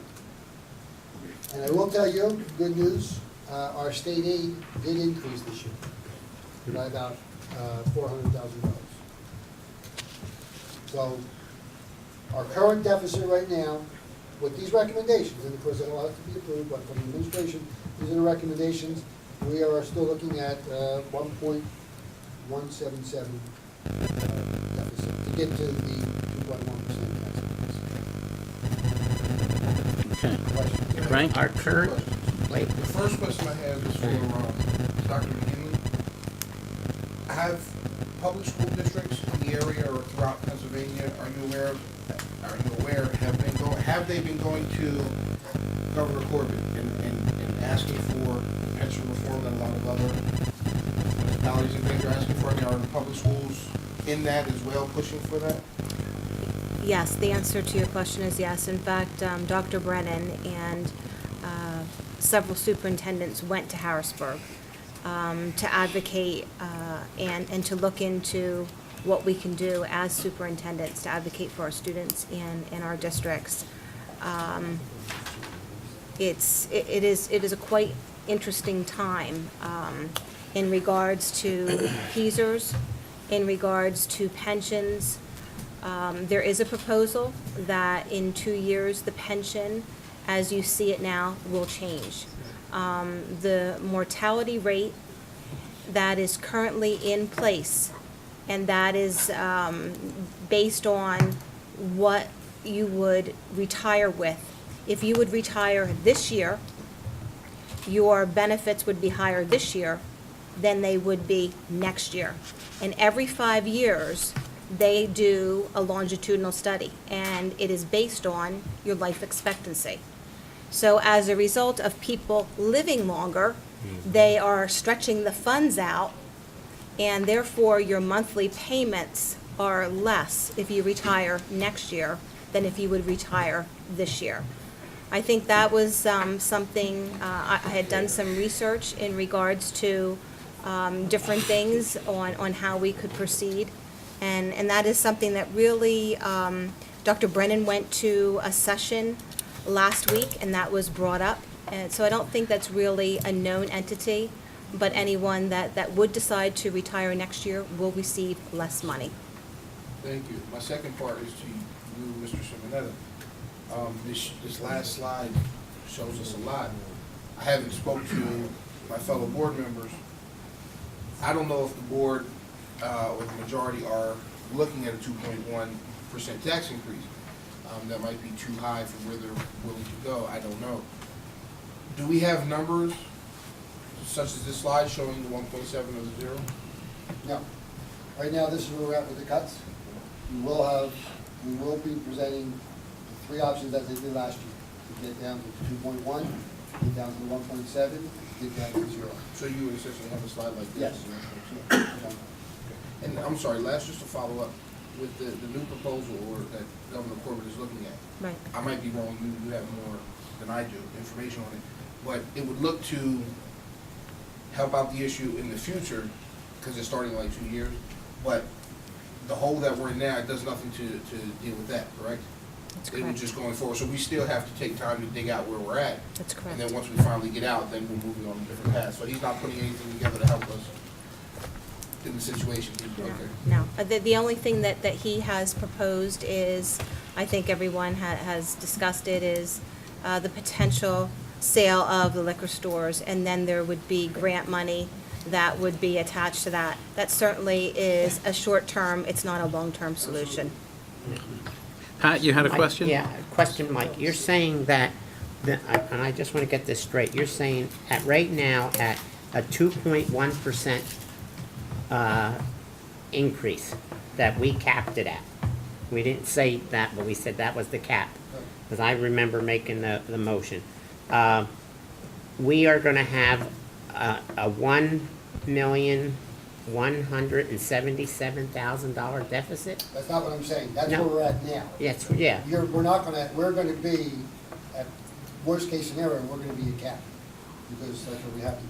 Okay. So, like I said, we're having continual meetings and identify other areas for reduction. But you're saying that's where we stand now? So Correct. you're saying we could go lower than that amount? Yeah, next time you see us, this is gonna be zero at 2.1%. We're not gonna have a deficit at 2.1%. Okay, And and, then I'll also present information to go to 1.7. yeah, I understand, you're gonna give us options. Okay, but, we were at 4.2. Correct. And you whittled that down to, at 2.1% to 1.177? It's right up there. Yeah, no, I see, Yeah, I no, see that. This is a lot of meetings and looking at all, I mean, the administrators put a lot of time into looking at where we can do without, I mean, as you see right now, we're not decimating any programs. Mm-hmm, That's why we're kind of stuck right here. yeah, right. As we go further, it's, you know, What I'm saying is, and you also made a statement that the library, you're gonna try to reduce them? well, there's some areas in the budget of the library accounts, of the public library that that came to my attention Mhm. this week, and I called a meeting with Ms. Stocker, a Yes. meeting tomorrow to discuss. And we're also going to be talking about, I mean, right now, the recommendation from the administration is, can you reduce Yeah, I our obligation? No, I understand that, and as much as you could reduce it, fine. But you're not gonna strap them into a point where you're gonna see what could be reduced, not just giving them a figure and saying, get rid of this much. Well, then we'll start with that, and then we'll talk from there. Okay, all right. But I mean, I know they're not, they're not lavished with money. Listen, we all understand it. Yeah. And we also know how important the library is. To the We senior are. citizens, it's, We're in the same position. yeah, the senior We have to look at citizens, everything. it is really a valuable thing. That's what they feel, how they get their money out of paying school taxes. Any other questions? Bob? Yeah, I think one thing Well, that should be noted is, the board asked us to do a staffing study, and we did a resolution at every year when we did our budget. So that's something that if the board wishes to continue on that path, that would be on the march. I think you should be doing that. So we wanted to be advised. Yes. I'm sorry. A staffing study. I got that, but you're gonna come back with. Well, that in would be, March, or- it would be a resolution that would be on the agenda in March, Okay. and then we will come back with our findings. That's fine. Bob? Couple of questions for Mr. Simonetti. Does your projections at this point assume that this board is going to pass the proposed Northampton Community College budget? That was presented to us with the Yes. increase? Yes, it does. The second question would be, if, once again, we do this Herculean task, how does next year look, the year after that? More challenging. It's more challenging. Yeah, can't get any better. Well, 6.5. We've reduced down to, if we cut this 4 million, Then it would be less. it'll be we'll probably be back in the same area next year. So I think, The original projection of 6 right. million. So I think one of the important takeaways for the public is that this budget situation remains grim. And I echo what Mr. Pinnabone said earlier, that I wouldn't presume that you're going to have every board member approve a 2.1% increase. I don't believe it's going to happen. And this is now the second year in a row that I've had the privilege of sitting in on this.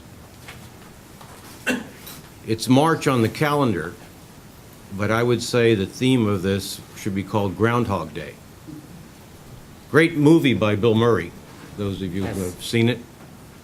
But it's not so much fun when you're seeing that year after year after year, even with the best of efforts, you're still faced with the same daunting task.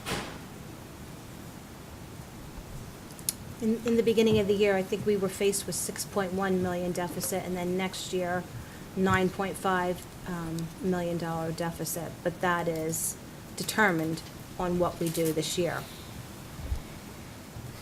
I have a question for President Faino based on the statement you just made regarding the community college. If the school district said no to the budget, but the majority of the other sending districts said yes, we have to pay our share anyway. That's correct. Yes, it's a great system. Oh, we're tied. Yeah. We're tied. Now, as you were asking that, the intent would be in April, when we get to that point, to again have motions similar like we did last year, where we will, there's going to have to be different options out there to vote on. I do believe that we ought to start to, one of the things Mike said he was doing the 2.1, 1.7, and 0.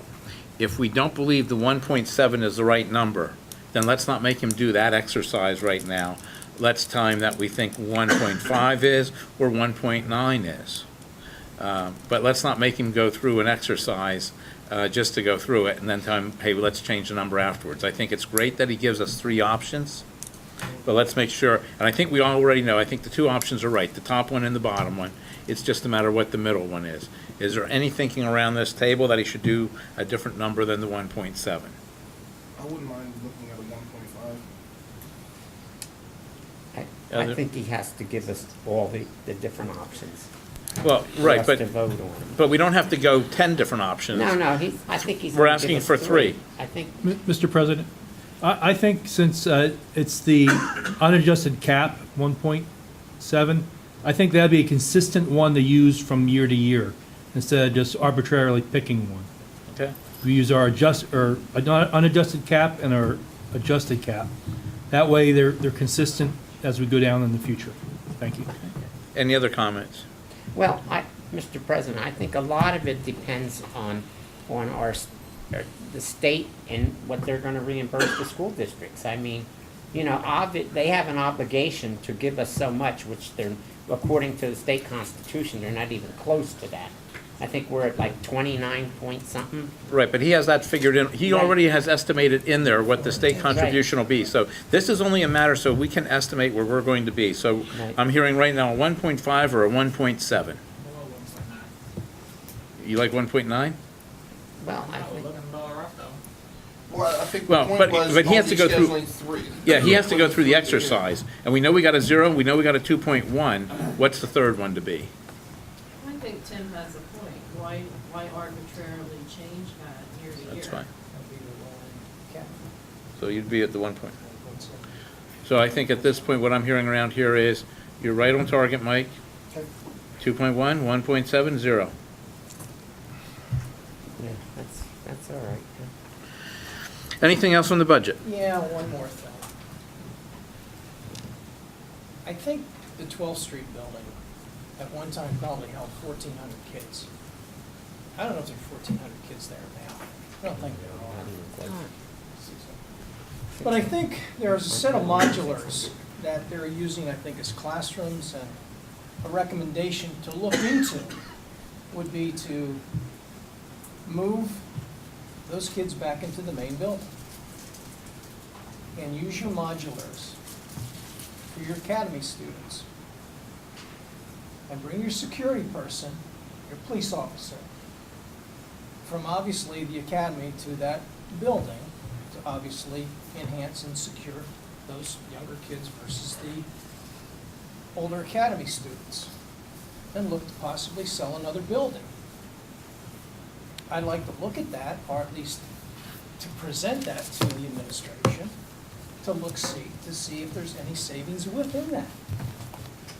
I think the modulars can be used. I think there's enough room probably. And I'd like to look and see what the cost savings are. And I know that there are other buildings that we're not using at 100% efficiency. And if there are offices in the academy right now that say, well, we can't move this because these are offices, well, look at other buildings that have room, and we know that there are buildings that have additional rooms, to look to see if those offices can be relocated into those specific buildings. I'm not sure if we're using anything in the Palmer Township building on the upper level. Last year, we did not. We aren't. We also know that, I think, March is not full. We know that Chestnut is bursting out of the seams. Right. And we know we probably have a second floor at Paxos we could probably use and utilize. So I think we need to look at consolidation as best we can at this point in time and move forward on that. Is it a perfect world to have the academy kids at Corbin Elementary School? Probably not, but if you have your security, and obviously it's armed security, basically you can separate those two buildings. I think most of us have been through those buildings. And you can separate those buildings without any problems, and there's a back entrance to that modular, and that can be used for those kids, and you can do bus transportation at different intervals if you have to. But I think it needs to be looked into, because we have to look at every nickel and dime. Public education, booze for books. Wow, that's tremendous that we've got to look at the governor and say, just, get rid of those state stores and we can have a grant for a couple of years. And, my theory is booze for books. I just love it. And then I think we need to look at those type of things to see if in fact it does help us in the budget. I agree with Mr. Ryder 100%.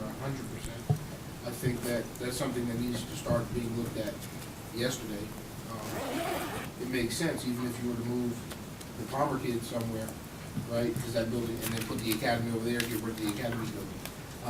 There's probably different options, but I think we should definitely start looking at it immediately, since next year looks just as bad. And I know we had this discussion, last year when a lot of us first came on, and I think, we didn't give a directive or ask anybody to look into it. So I think that's a great idea. We have buildings that are underutilized, and Is there anybody here that has a problem with looking at this? I just have one comment. I applaud Mr. Ryder's forward thinking, but the modulars, I think, have a certain lifespan that we're allowed to use them since they're not permanent structures. Henry could probably tell us what that is. When they're installed, I think they had, according to PDE, we only had 25-year lifespan out of them, I believe. Or 20, 20. 25. So we need to see how much life we have left